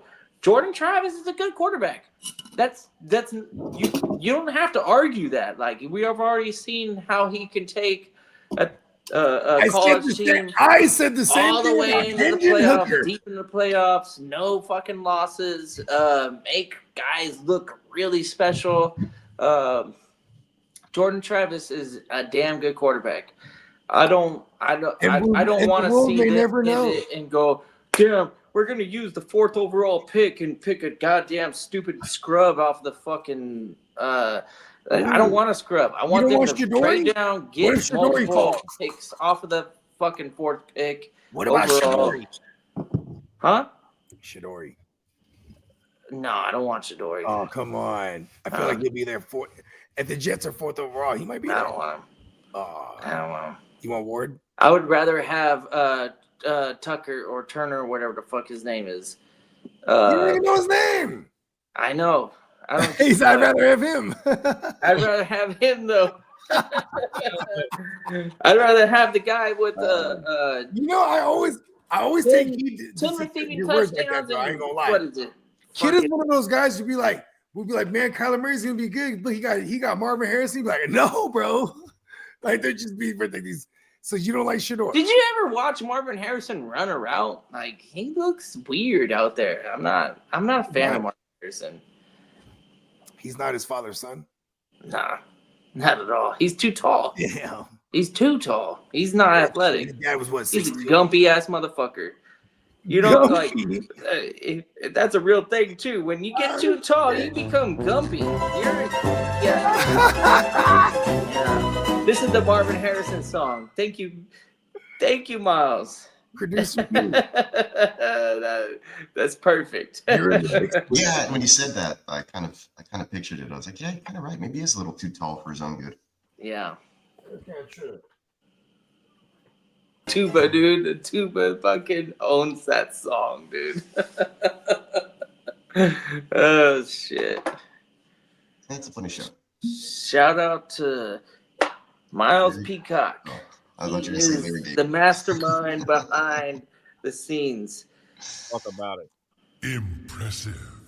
Impressive. Yeah, we have way more if I was limited by the amount of files I can work with at any given time. But it's all good. We'll get there. I've been a big fan of Brian Thomas Jr. And if you're running into a situation where you got to decide whether or not to start a guy over Brian Thomas Jr. for the rest of the season, no matter who's Mac Jones is probably going to be the quarterback for the rest of the season. I think Mac Jones wants to actually stamp himself into the NFL. He's like, oh shit, I'm fighting for a job, no matter if it's Jaguars or anybody else. So I got to throw it to my best player. Brian Thomas Jr. is undoubtedly the best receiver on that Jaguars team. He's going to get targeted, and he's going to get all the looks that he needs. Brian Thomas Jr. in your fantasy playoffs is going to be a guy. They might not win. They might not score a lot of touchdowns, but the targets are going to be there. And as long as he's healthy, he's going to be catching the balls because he's that good. I'm starting Brian Thomas Jr. He's a young, pretty physically talented. I'm so much more comfortable starting Brian Thomas Jr. over Marvin Harrison Jr. Like, easy. That's such an easy call for me. Brian Thomas over Marvin Harrison all day. And there you go. Daniel Caps is letting us know BTHGA is 30 pounds heavier than Worthy at around a 4.3 in the 40s. It's unreal. Yeah. Speed score, I guess there. Yeah, Brian Thomas Jr. is going to be a guy in the NFL for quite some time. I mean, LSU receivers, man. Mad respect to the LSU program. Ohio State, they got some good receivers too. I'm a JSN guy. Marvin Harrison, though, doesn't have that burst. And then when he gets going, he doesn't look fast. And corners in the NFL, are way different than the fucking college. Like, it's not comparable. They're gonna get bullied in that first 5 yards, and all of a sudden you're not fast anymore. If you can't get going right away, you're not fast. You got to get going right away. That's why Nabers should have been the number one. For me, it was easy. Nabers was the fucking number one wide receiver in that class. Easy peasy, lemon squeezy. Fucking Malik Nabers, Marvin Harrison, he had no business. I think it was a lot of hype because he was trying to get contract signed for jersey sales, and his dad, he's the son of his dad, and don't get me wrong, Marvin Harrison is like when I was young, I didn't have like a favorite team. I wasn't even a solid Chargers fan when I was super young, but I was a Marvin Harrison fan. Pops was damn good receiver, and Peyton Manning has a couple of interviews where he says that Marvin Harrison was the best target he ever had, and I believe it. And Peyton Manning is one of the greatest of all time, if not the greatest of all time. He loved Marvin Harrison. I don't take that away from Peyton Manning, but I don't just automatically just translate that to Junior. Junior has to go out there and actually do shit. And Cap says, don't think these so-called fantasy experts who do rankings are going to be putting a rookie wide receiver in the top 15 again. I mean, they probably will. They'll hype guys. This next in 2025? No, not this season, but I'm just saying it'll happen again. I mean, it's going to be a little while. In the offseason, just in the build-up, somebody will rise in the ranks and somebody will test awesome at the combine, or somebody will be the fastest wide receiver. I agree with Janu Caps. I don't think any of these so-called fantasy experts. It's not saying that any of these rookies couldn't get it there, but if I'm gonna play Jedi mind tricks and all that stuff, I don't foresee any college receiver becoming a top 15 NFL receiver this year. I don't see it. This class is running backs. Goddamn. Like, I don't know how long I've been saying it. Tino can agree with me. Bakes can agree with me. These motherfuckers in college. I don't agree with anyone. Just say it. The motherfucker running back class this year is where you need to target. Like, that is the target that you need to go off of. Because I don't think NFL organizations are dumb enough to pass up on some of the elite running backs that we're going to have go into this draft. The wide receivers, you can wait on them. Fuck it. Look at the motherfucker in Broncos. Valet. Valet was 6th, 7th round. The other guy before him. Troy Franklin. Yeah, he was the one that was like the Troy Franklin was Valet was the undrafted had guy. all the razzle dazzle. Like, Troy Franklin's gonna be a guy. I'm like, okay, well, maybe. I don't know. I bought into it on the 2nd round in the rookie draft. Because you know why? His homie's there. Because his homie's so there. I wanted to pair up the Franklin Bo Nix stack. You know, like they come from Oregon. Yeah, they come from Oregon together, and I'm like, oh, okay, they're gonna be in the NFL together. So that might be a longevity move for me rather than a year one move. Hey, you know Bo Nix. I don't Nix ever have no goddamn fucking picks. play. Woo, I don't ever love have that no one. motherfucking picks, and I'm gonna make it happen, baby. I ain't gonna, Bogart is a motherfucker trader. Like, he always gets rid of all his first and second rounds. He rarely has a 1st and 2nd round pick. I don't ever have them. Jonte is gonna be the guy. I think he's gonna win the Heisman. He had like what 30 total touchdowns. It's and they're in the fucking college football playoffs. And none of the fucking quarterbacks actually overachieved. They all did what they were supposed to do organizationally. I think Jonte is going to be the Heisman winner, and good for him.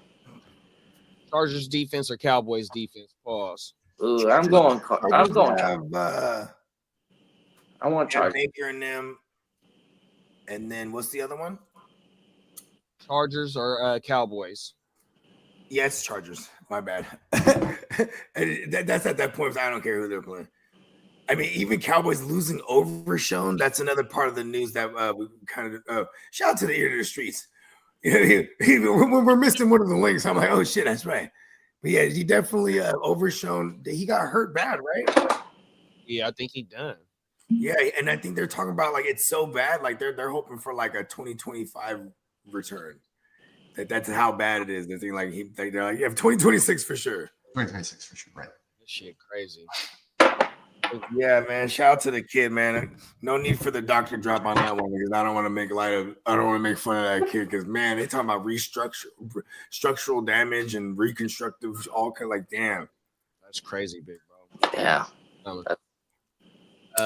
Tino said, I don't think we mentioned Connor getting the bag. James Conner got James paid. Conner, yeah. He got an extension, 3 years. That's motherfucking that's telling. And it is the year of the old running back. So all the hey, look on the Chinese calendar, bro. It's the year of the old running back. Hey, Trey Benson is not as good as a running back as James Conner. No, and James, straight up. Listen, nobody, because you know why James Conner beat cancer? He beat cancer too, man. And he's son of John Conner.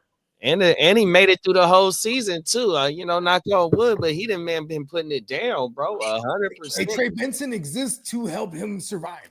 100%, bro. Go ahead and get this one, youngster. Shout out to I just got a bag. James Conner, bro. Yeah, shout out to James Conner, bro. One of my must drafts this season. Facts. You said it. He's such a likable player. Like there's no reason for you not to root for the guy. He comes to work to show up. Absolutely no reason for you not to root for that guy. Pittsburgh was dumb not letting him or not re-signing him. It was let him go. Who cares about Najee? James Conner, man. That was before James Conner was gone when then they drafted Najee. So James Conner was already gone? Yeah. Oh. Yeah, Najee was 2021. 2022. I believe our man Bogart is a goddamn encyclopedia. We got 3 years of this is the third season of Najee. That's right. So 2022. Yeah, he was gone. He was already with the Cards that year. Because I remember seeing him. I remember the first time I see James Conner as a Cardinal. I was like, and he had the single digit number. I was like, hey, he looks slim. And I'm like, oh, maybe it's because he has, it's like an optical illusion. I'm like, look at him. Look, he looks slim out there. He's spry. Yeah. He kind of does it all. He's not gonna just go down with first contact. I love how the new regime retained him too, because I'm saying he was brought in by the Cliff Kingsbury regime, where they were gonna throw at the running back on early downs, and they were gonna have James Conner in there as a full workload guy because fuck who was that other guy? Chase Edmonds. Fuck Chase Edmonds. Edmonds. He was just a scat back at heart. So like 8 to 12 touches, and then like you would get, and they ran significantly. They were always one of those teams. Then they bring over a guy from Stefanski, who's a run first team, and at coordinator at OC, and then they bring over Jonathan Gannon, who's a former DC of the Eagles, but was there with Jalen Hurts and them. So he just goes over there, kind of has another like a NFC West makeshift version of the Eagles. You know what I mean? It's kind of crazy.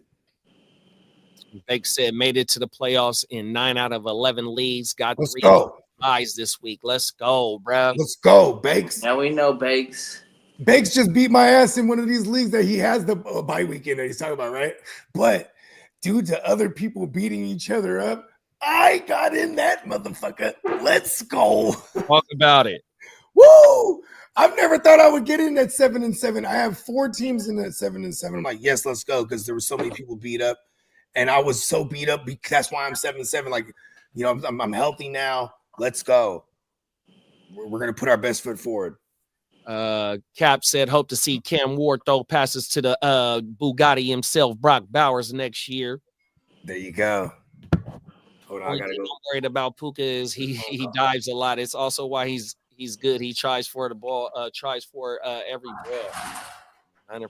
When he has elite hand, his hands are elite level. Omar Hampton gonna be a beast. Sam got that moxie. That is fucking great. Should get comeback player of the year, but of course they have to change the rules on comeback. Talking about Sam Darnold. I miss those days, kid. If you right, JT about to be elite QB. Jordan Travis, save FSU Prime. Prime come to FSU. Tino, why you don't want to coach? Why don't you coach?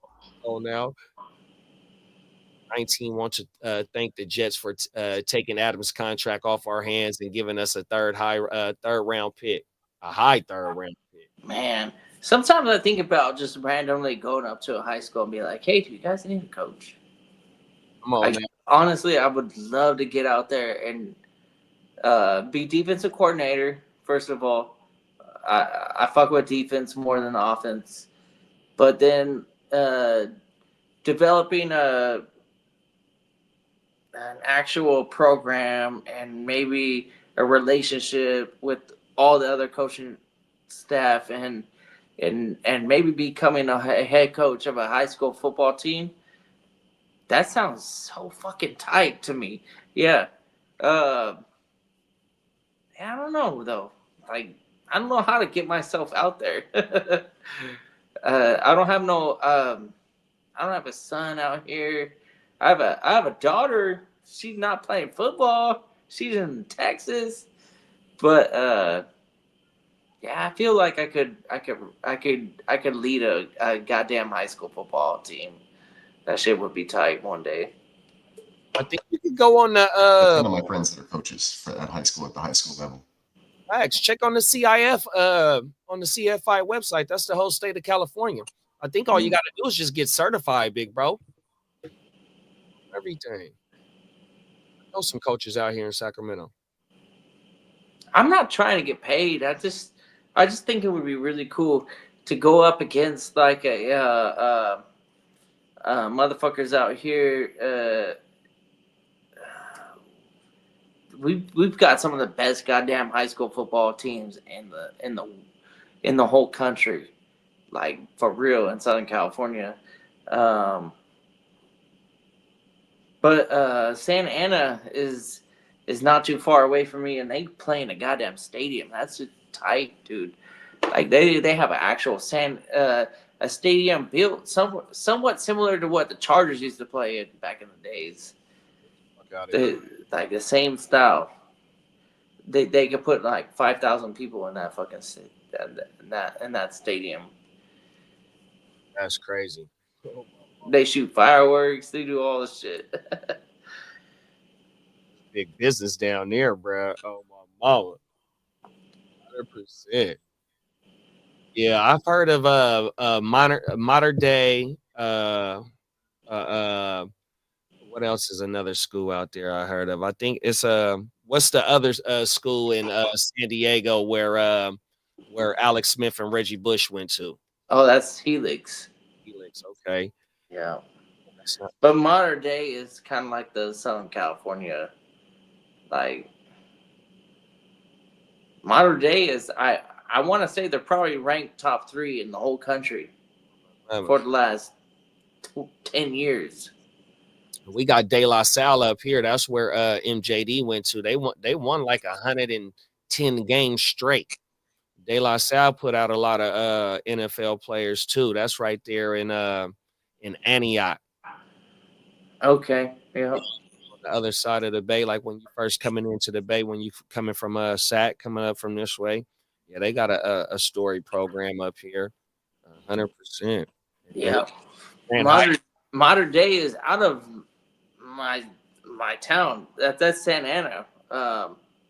But then there's Santa Ana High School, which they're not modern day, but they kind of do have maybe that like potential, like within. They're not getting the prospects that want to go to modern day, but they're facing the same competition. That's the important thing. Yeah. Like if you can beat your opponent, come on now. Beating your opponent is a lot of the times just preparation. Oh, big bro, top of the morning, man. We got Sam Sports Multimedia in the building. My dog Brandon Samuels, man. What's going on, big bro? 100%. Yeah, I think that fucking like how Tino said in pop 1 or 2. I think they go late, kiddo. There is too many usual when a position is stacked in the draft. You see that position has some 3rd or 4th round stars. Then he says something about pop 1 or 2. Yeah. Shout out to Brandon Samuels. And kids are so like receptive. Like when you get the right student, they're like, "Oh, I want to learn." And then all of a sudden, if you're a good coach and you get the right student, bam, that's all it takes is the desire to be the best you can be, and really fucking You're the best around. Gotta navigate you It takes down. a lot of work, man. It takes a lot of work to be the best. So, I think if when you're in a culture of you got a lot of elite competition around you, and you're not the focal point of the elite, they're gonna try their best to be there, and yeah, it's fun. It's facts. I played a lot of football. I think I could coach football too. I played a lot of football. A lot of miles in this body. Bucky has 38 targets and 36 receptions this season. That's hella efficient, bro. Yeah, we talked about it earlier. Who is it? LSU wide receivers are just different. I think Jason Absolutely. He's this season. What he got? 15 already. 13 already? Jefferson. You got Jefferson on top of it. Fucking Brian Thomas as a rookie. That guy's gonna be a guy. I don't give a fuck if he's connected to Trevor Lawrence. Pardon my Absolutely. garage, as the light shines upon me. Absolutely. My sentiments. I kind of threw that out there for the rest of You the made me a believer. Brian Thomas Jr. With Mac Jones is just as good. Doesn't matter. I got a throwback argument. What was an argument? But it was like when we had the who would you rather, right? Remember, it was if they're during the draft season. It was Jameson Williams or Brian Thomas Jr. What are their stats versus each other right now? This might be interesting. Jameson Williams? Yeah, versus Brian Thomas during the draft season. We even had JSN grouped in there, but then Draft season? Oh, Brian Thomas Jr. Yeah, during this last offseason, like redraft season. There you go, my bad. Oh, okay, redraft. Like, yeah, remember, but like their stats, how far off are they from each other this year? It's just, you know what I mean? I guess I would probably favor Brian Thomas Jr., but I wouldn't be surprised to be wrong. Brian Thomas got 4 receptions, 851 yards, and 6 TDs, and then He's killing those TDs. He's a rookie, by the way. Yeah. And Jamo has 39 receptions, 710 yards, and 4 TDs. Okay. And J-Mo was definitely he was going after the fact because Brian Thomas moved his way up there and during right the height of the draft season, right? Of a redraft season. I think.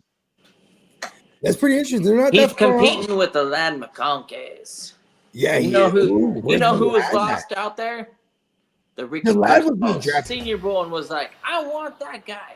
I want that guy. The one game. I want that guy. Like, no. Hey, listen, he knew he was. Hey, listen, what did it take to be a Niner? I always said this. Got to play physical. And you know what I'm saying? You got to have Shanahan believe in you, wherever the case may be. But you also got that prerequisite, you got to play physical. He got shot, man. We nailed it. This motherfucker that's how hard this motherfucker is. Right? He's out there. We ain't seen nothing yet from old Ricky. It just wasn't gonna be this year. We already knew, especially after he got shot. You're like, all right, there's no Ricky this year. Yeah, if Eddie got shot, it's almost like Freddie got fingered, but Ricky got shot. The Tom Green movie. Oh shit, that movie was funny as fuck, man. Yeah.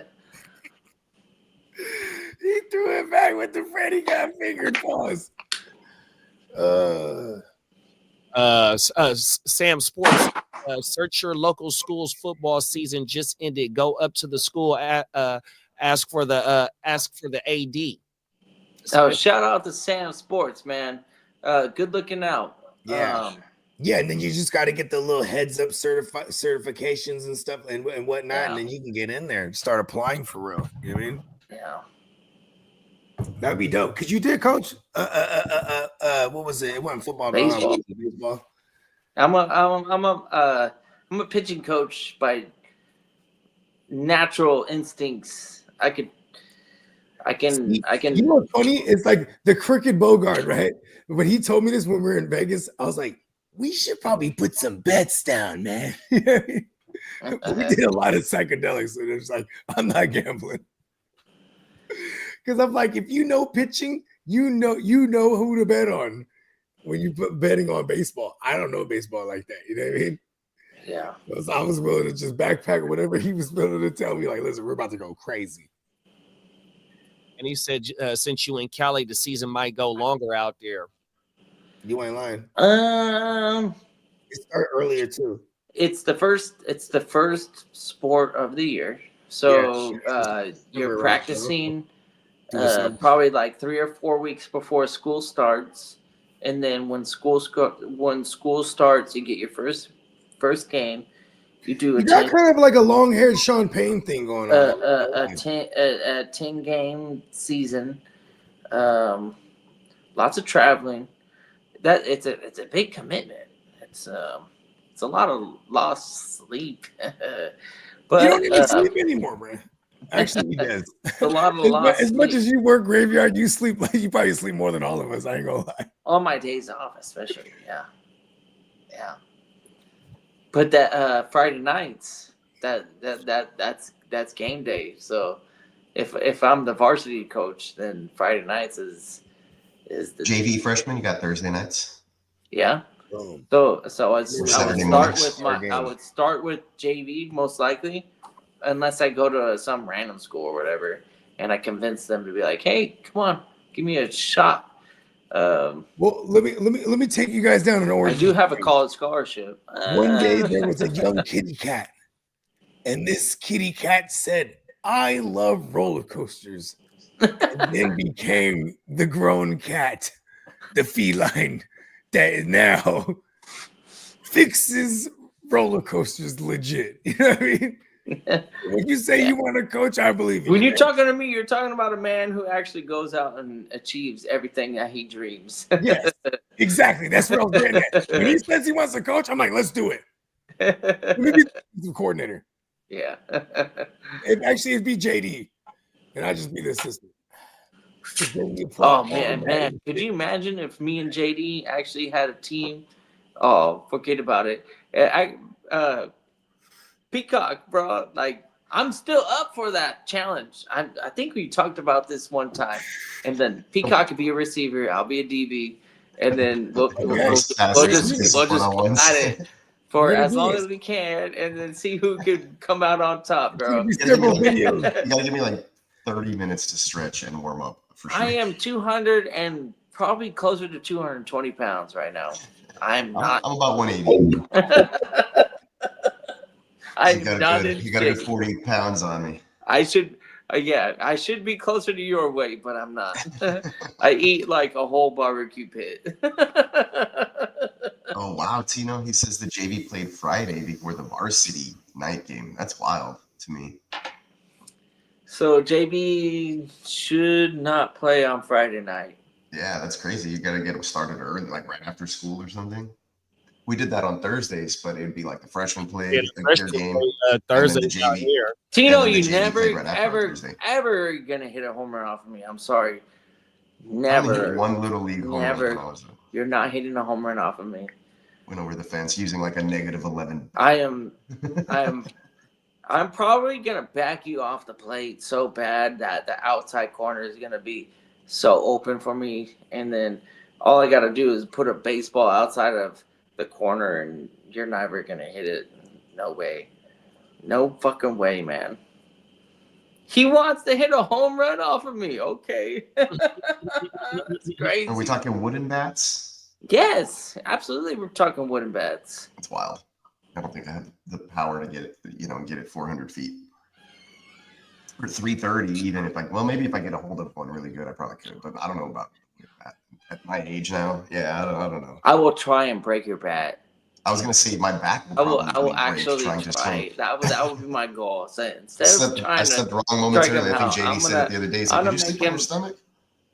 I was like, "My back is hurting." Wood bat. I take one That's swing all of we the back. play. We don't play any leagues other than wood bat leagues, man. We're not playing no aluminum fucking BB core. None of that bullshit, dude. That's not a dog league. He said, "My bad." That's not even Mexico. I was an actual. I used to be a player coach in Mexico, and there was no metal allowed. No, nothing. Like it was always wood and a fucking goddamn aluminum bat. That's Americano. That fuck that bullshit. No way. Oh man, No, I need to get some Mexican themed drops. He said he never played BB Core. Well, if you're gonna play in an adult league, you have to abide by the BB Core rule. You're not gonna be able to play your TPX fucking the double barrel Eastons, the negative nines and whatever fours. The drop nines that were super hot, and you're like, no, I'm not those gonna. Things had some pop. Yeah, they were deadly. Like people lost their lives on the baseball field because you get a line drive coming right at your head. Yeah. Double barrel Eastons. I honestly don't even know what that means. Like a CC core. It's like a extra thick barrel. Oh well, yeah. I mean, drop the name of the bat that you're using. Double barrel. I don't even remember the bats I used Double to use. barrel. I used to use a TPX, I think, when I was in high school. It was a white and black one, but it was like all white, basically with black letters. Forget. 720. I forgot what the number on it was called. Danu Caps will be your what do we call that? Authority. Here we go. I found the bat I used to use. I found the bat I used to use in high school. He got the 7-0 run. There it is. But I used to use probably like a 32-inch, and it was like 29 ounces. That sweet spot is tiny. Yeah, it is. It is. But it was more towards the end of the I would crowd the plate. You know what I'm saying? So crowd the plate. I like the outside pitches. Take them opposite field. It's my calling card. Hit a lot of triples that way. Let me get it. I'm overthinking this. I have it right here. He's like, let me go get this bat. You know what? I have an old bat in my bat bag somewhere. I think it's in my shed.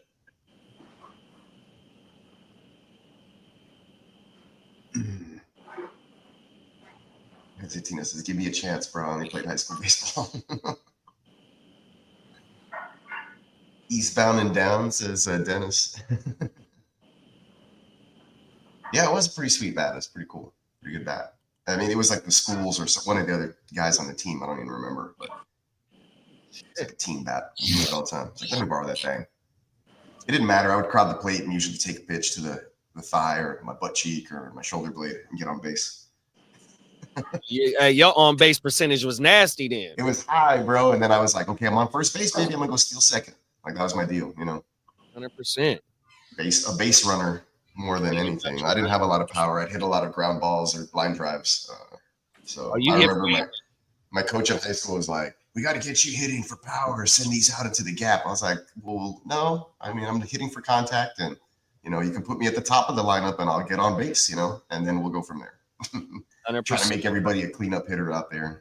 Fucking coach who played semi-pro ball thought he was all badass. Anyway. I like seeing all the managers throwing up all the gang signs. Our manager played with Roger Clemens back in high school. Dude, I'm really sad right now because I swear to God that I had the wood bats that I used, but I hit the goddamn ball so hard. You see that little line in the middle? Yeah, it looked like it's cracked. It's cracked. Oh, my mama. That's how hard I can fucking hit the ball, bro. I'm telling you. Let me see. Let's see that again. Didn't even solo layout. This is a softball bat. You see that crack in the middle? Yeah. You don't get that from not hitting the ball hard. Oh, so you have entered your great Bambino phase, right? He's like, listen, all I do. That's slow pitch softball, by the way. Not fucking that's not baseball. That's slow pitch softball. I fucking broke a bat. That's wild. I hit a home run in slow pitch softball, but I wasn't trying to. The legend. Just fucking. You only get like so many per game. Like it's like you can only hit 2 home runs per game. I want to say my actual bats are in my car, or I fucked up when I moved because I haven't played baseball. Like real Casey Jones, he's been carrying gun. He just got all kind of like golf clubs and bats. I haven't played baseball since COVID era. I hope I didn't get rid of my bats. I actually put a Casey Jones replica mask in my cart. I'm gonna buy that, but I'm buying the MF Doom replica mask first. Now it's $50. Yeah, shout out to Casey Jones though. He's an underrated Ninja Turtle. You ain't lying, bro. He's part of the game. He's OG. He's the one overground. He's the one that can get him like bank accounts and shit. Didn't he like April, or April liked him? No, I think it went both ways. They had a kid too. They had a kid, and she was. Hey, listen, because there was a whole nother story, brother. There was the Ronin or something. Tino put me on it. The Last Ronin. Yeah, there it is. It was bad. It was Michelangelo of all of them too. Like the guy who was partying. Now he's a my neighbor down the street. His name's Raphael. He's all into that Ninja Turtle stuff. He's Raphael, right? He's all into that. That's my favorite one too. Shout out to Raph, bro. Yeah, he's like, come into my den, and he has like all the comic books, like the books laid out, and like all this Ninja Turtle art in his little office. I was like, badass, bro. Hey, that's dope. Yeah, I like that, bro. That's my favorite shit. Yeah, Daniel Caps. Shout out to Daniel Caps. He's a real baller. He goes out there and he plays uni college football 4 years. Let's go. Respect. That's mad respect, bro. Like anybody that can actually go past high school and be out there on the turf for 4 years. Shout out to Daniel Caps. With the pads on, the whole full contact. You just stay, not easy. In shape too. You know what I mean? Like you're obviously this is part of your life. I'm not gonna lie. When I got my scholarship and I was on the field and I was running around and the fucking field was shaking whenever the big guys came out, I was like, I'm not meant for this. It's a big difference. I am absolutely not meant for this. I'm gonna die out here. Did tryouts at a junior college tackle football like that, and it was like, man, I'm not cut out for this. No, yeah, I felt the same way. They put me out there. It's like, hey, show us what you got. I'm like, I don't know. I only weigh 150 pounds. I was like, all I got is speed, and then like back then, you needed to show. I got 150 pounds on these fucking bones. I'm soaking wet. This ain't for me anymore. He's a grown man. On the actual high school football field, yeah, I can do this stuff, but not on the fucking college field. It's a totally different world. Totally different world. And shout out to Caps, man. Caps keep this motherfucker. Caps does come every single time is live. Caps is out. Hey man, he been him. That's LBC, Caps. He been undefeated, bro. King V, LBC, Daniel Caps. The King. Man, these guys, they come out and they rock. You already know. We finna do playoff leagues too. So you know what I'm saying, seven per. So 7 managers per league. Probably have a handful of them. You know what I mean? Pause. You know what I mean? It's gonna be dope. We're trying to determine because normally I do it $100 per. I'll probably still do my traditional one that's 100, and I'll have the homies in like the return of offenders. That's not a good word. The return revengers. There you go. Ooh, that's our crew, the Revengers. Hey, tell them who the reigning champion is. His name's Kidda. You know what's crazy? That league, Fatality. it's been several years in a row. The newcomer wins it, bro. Yeah. In a row. there you Went go. Like Smoking Jay won it. Then it was like Silky Johnson, and then you. Like, so the last 3 years has been like, I'm like, God damn, this guy's bringing in the new guys. We're gonna throw hell of them though. Not bringing in good new guys, maybe. They're always hitters. Silky is the man. I met him in real life, and that was probably some of the most fun 60, 90 minutes initial meeting I ever had in my adult life. Guy is a legit shout to Silky because he's one of the dudes that Silky is a dude, bro. Like, yeah, like he was one of the ones that reached out on the music tip too. He was like, I fuck with all you got to do is talk to the man and learn him, and then go, oh, okay, I appreciate you for real. I love Silky Johnson. Yeah, Silky's a good ass dude. That's why he's in the, you know, that's why like I do the ones that I brought over to some of the early dynasties that we launched this year. And we're gonna launch more dynasties too, for sure. Because I like running a whole entire football team. That's my favorite thing to do. Candlestick right there too. Same thing. Sure, 100%. Yeah, I remember when we first touched down too. It was you and Candlestick was chopping it up initially, and I was in there with Stevie B, and then like, you know, we're just banging shots. And I'm it's funny because Stevie B he doesn't drink like that, but he was kicking it with you for a good minute before I made him drink like that. Right when we showed him, I didn't know he didn't like, drink oh like that. shit. Well, let's go another one. And then fucking hang out with me. He didn't even know. He was like, I was like, you want a shot? I'm gonna buy a shot. I'm buying around.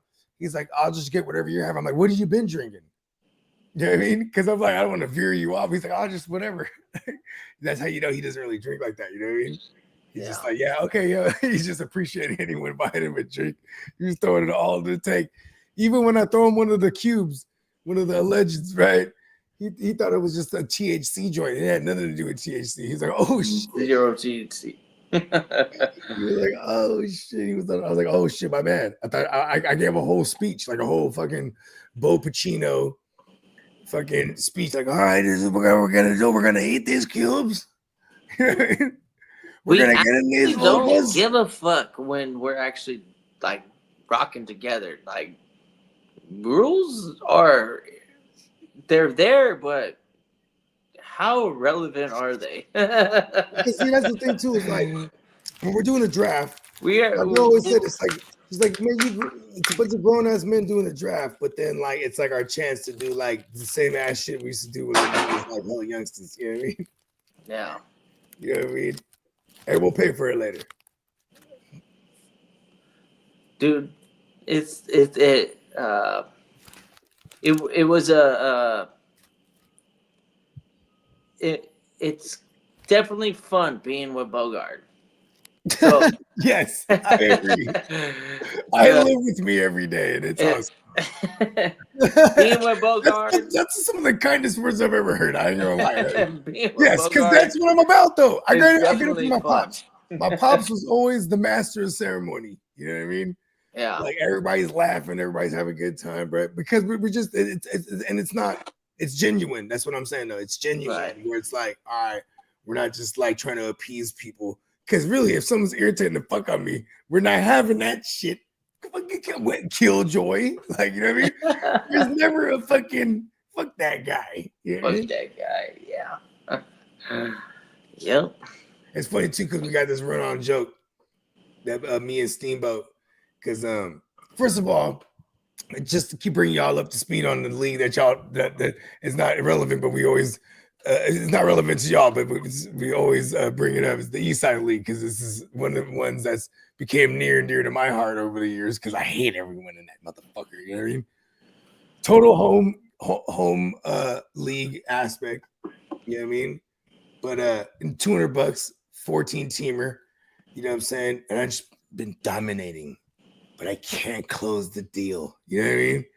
I lost in the Super Bowl to now 3-time champion bell cow in the Damar Hamlin thing. And then for years I said it literally took a man that almost died to stop me. They had to get, you know what I mean? Because I was poised. And even he blanked out he had a Super Bowl slump. He didn't make it to the Super Bowl the next year, but then he's in it this year. And last night, when he made it as a 6th seed, he started talking the gang of shit, bringing up our matchup from that time. You know what I mean? He's like, yeah, because the argument was, we're going into Monday night, I'm down like 23 points. You know what I'm saying? It's a super flex with 4 IDPs. So and a fucking kicker. I have Evan McPherson at the time, who's Money McPherson. Yeah. Right? I have the Joe Burrow T Higgins stack. T murderer, by the way. God damn, you're all Cincinnati. Hold on. Then I had Logan Wilson, and then I had Gabe Davis on the other to bring it back on the other side. You should have been the kidder. Hold on. He That's had a big Isaiah man McKenzie. right He had Isaiah McKenzie. And then he had like Ed Oliver. He had or it might have been Epinesa. Somebody. He had one of them motherfuckers, right? But the first drive, I'm already knocked down. I'm down 13 points now, that first drive. Then, Josh Allen comes on the other side and whatever the fuck happens. Then it's back to Burrow and them. And then team murder kills fucking Damar Hamlin. God damn it. It was the closest. It was the closest. Then I'm back again. Then last year, we drafted that was the one in Vegas when we all were kicking it. You know what I mean? That first Vegas trip. You know what I'm saying? I draft the number 1 seeded team again. At least like it goes on. I'm just number 1 seed, this kind of shit.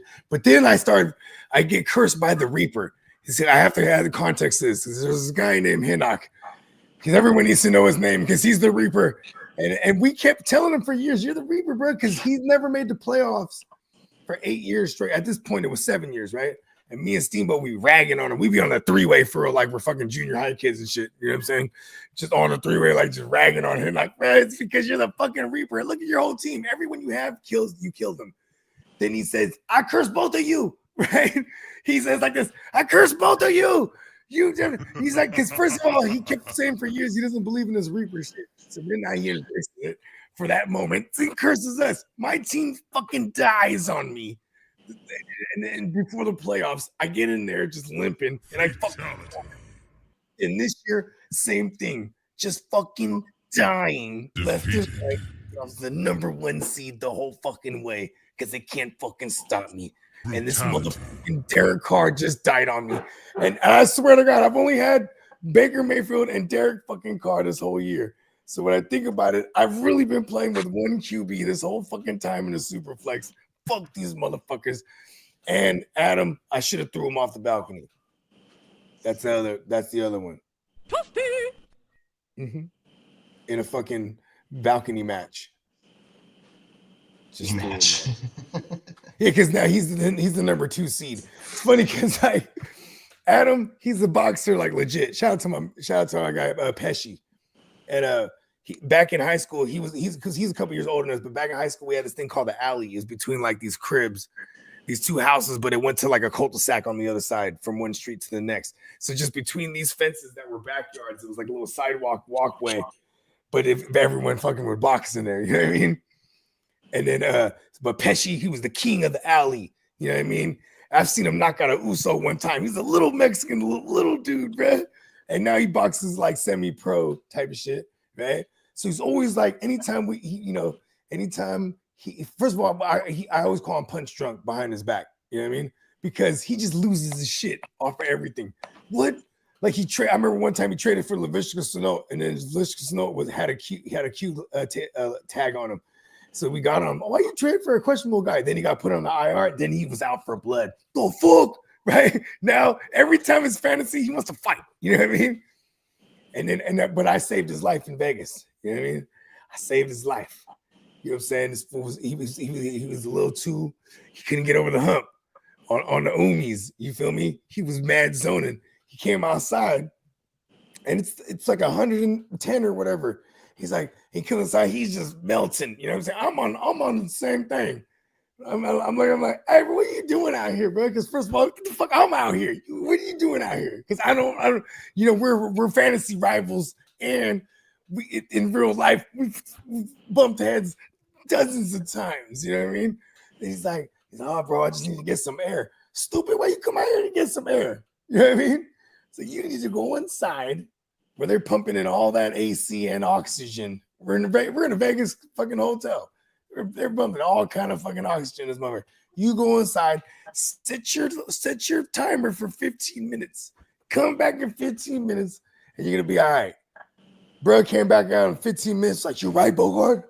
And all of a sudden, I was like, you know what I mean? Then we had to deal with him just super juiced and shroomed out, you know what I mean? But then he meets Viking Kev, right? This fool Viking Kev, this is funny because Viking Kev's hella tall. And then fucking my man's, he's like every bit of 5'3", you know what I mean? And he's like, what's up, bro? You know what I mean? And then they get to talking fantasy, and then all of a sudden, Viking Kev is his co-pilot. He's helping him draft, right? So this whole year, he's bagging him like, look at him. With fucking, this guy literally beats this dude randomly. He's like, hey, help me draft my team, bro. And is that motherfucker seed. Adam? Yeah, Adam. He's the second seed. And the whole time I kept saying, as a run-on joke, because you know what I'm saying, I kept saying, I should have just threw his ass off the balcony right when he came outside. I might even be able to told him, just fly, man. You could, hey, on these. I never wanted to throw his ass off the balcony. No, I wanted to lift him up and be like, yo, saved his life. Like, go out there and win that belt or whatever he was fighting for. Yeah, that's right, because he did have a match coming up. Yeah, he had a match coming up. Let's see if you can fly. He's the number 2 seed, and he's been talking hella shit though. He's been doing it right. I've just been hating on the side. Because I've been quietly number 1 the whole way, just dealing with all these injuries, and then being that it's always like standings in reverse. I've been having to try to beat the fucking waiver and try to house motherfuckers prior. You know what I mean? Yeah. And then I have no Derek Carr, but which is probably pretty good because I'm just going all skill on these motherfuckers and Baker leading the charge, the fucking Rooster. Bye week, no one die on me because the fucking Reaper himself in this league. And I always preface it because in this league, the Reaper tried to put the fucking Reaper residue on me. And we bagged him because he was about to be 9 years straight or 8 years straight of not being a 500 team or better. He was sub 500. He got to 500 this year, the Reaper, 7-7, but he got knocked out right at the last minute. And this is the guy, he came out and guaranteed it. Fuck this guy, bro. I swear to God. He came out in like July and was like, I guarantee I'm going to win this year. We fucking destroyed him. And like this whole time, he was sharp though. Give your respect. But you don't guarantee. Fantasy gods don't like arrogance. Finish him. And Baker's been doing his thing. He's not arrogant. He's just winning. I think he passed the chip on his shoulder where he just really want to win. Because, for a while, he definitely is like, I have a chip on my shoulder. He got the bag now, too. You know what I mean? He got the bag going into this year. He got the coordinator that he actually did well with Rams. And now he just, they're poised to win that division. That was the bogey pick. I love the Rooster though. I think this year I did that the most because I only had 26 leagues where it was like I just have these 26 leagues of motherfuckers I hella love. You know what I mean? Look at the play. You know what I mean? I'm diversified, but it's like I do love a large player pool. But I just like, I got them all. And I hope Ray McLeod doesn't fuck me in week 1 of the playoffs because I'm just like I've been rocking with him for a minute there. So I'm like, fuck, I have zero Drake London. I'm like, fuck Drake London. You better not fuck me, Ray Ray. Even Jerry Judy, too. Ooh, Jerry Judy and McDuff. He's very familiar, too. Jerry Judy's played through that division. You know what I mean? And then who else has been some saviors for me? Like Elijah Moore has been like clutch, too. Like just since how about that Jameis and everything connected, even my Njoku's, they all thrive off of Jameis. Njoku? Yeah, fuck yeah. Njoku's been going crazy, bro.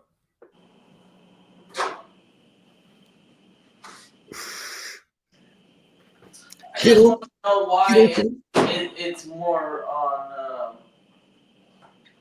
the quarterback play.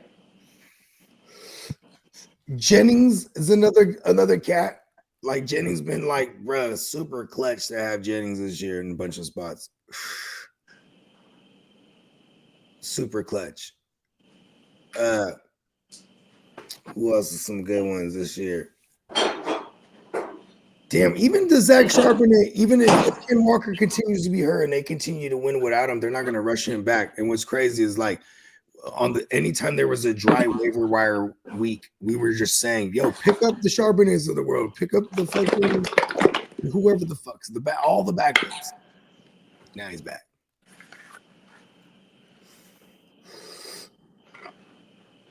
Giving credit where credit's due. Fuck it. We like Jameis Williams. We're literally in week 15. We've been grinding real tough. Pause. You know what I mean? So just keeping up with the Joneses, that's half the battle. And I always said, over the years, I always said fantasy it's a race to information because most leagues don't run their waivers daily. The ones that do, those are dope as fuck. But then but most majorities they're open after the waiver cycle. So it's usually like a race to a waste. What am I fucking what is his name? Elmer Fudd. Anyways, it's a race to information. You know what I mean? You get it the quickest, boom. You know what I mean? You make the move the fastest. Half the battle.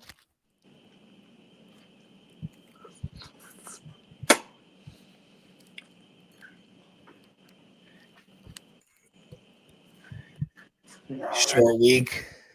We might have a banger here. I hope it's a banger, man. This Niners Rams shit. Ain't that right? Oh, there you go. I hate when he's just leaning up on me like that. It's freaking me out.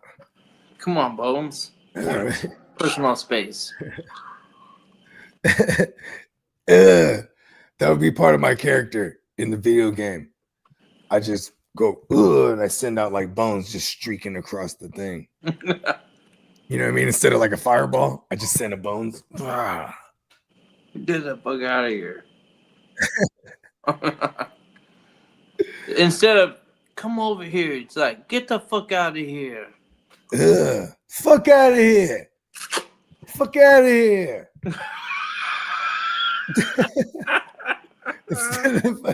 instead of like in the Dukin. Yep. Or Scorpion. There's an artist, I can't remember his name. He independent artist, because you know what I'm saying, direct to consumer is never left, but it's also just is popular again, I should say. And so he was releasing his album, but like you buy a console, like a little mini console, and you hook it up to your TV. It's a video game, but it plays the whole album in 16 or in a 8-bit. You know what I mean? And then you play the game, and each level is like something about the track or whatever the fuck. You know what I mean? It's pretty dope. I was like, fucking dope. Yeah. Yeah.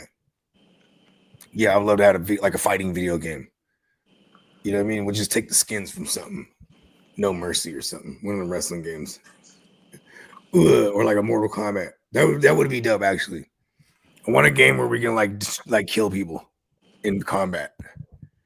You know what I mean? We'll call it like they already got it. It's called Mortal Kombat. There you go. We'll just call it Mortal Kombat, but we'll spell it with a C. You know what I mean?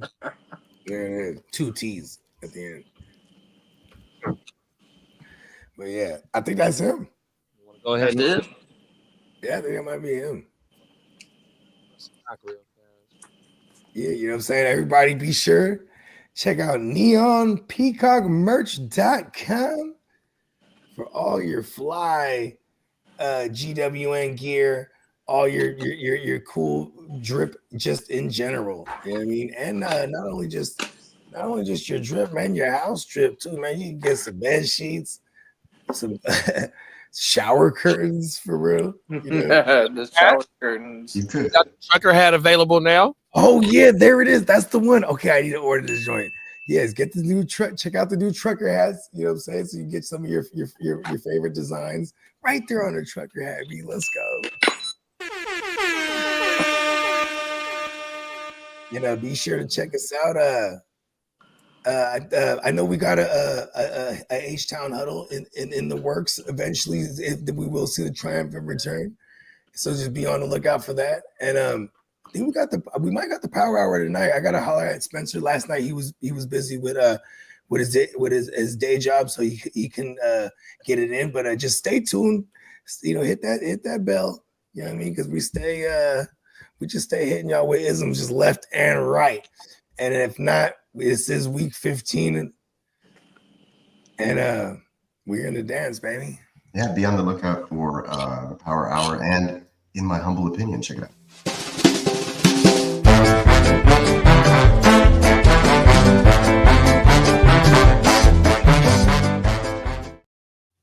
Jazzy. That's fire. That shit is fire.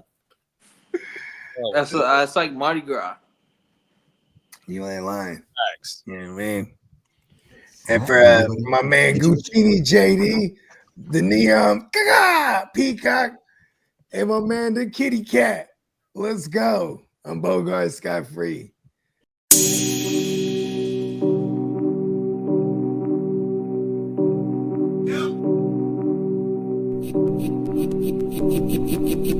Eureka.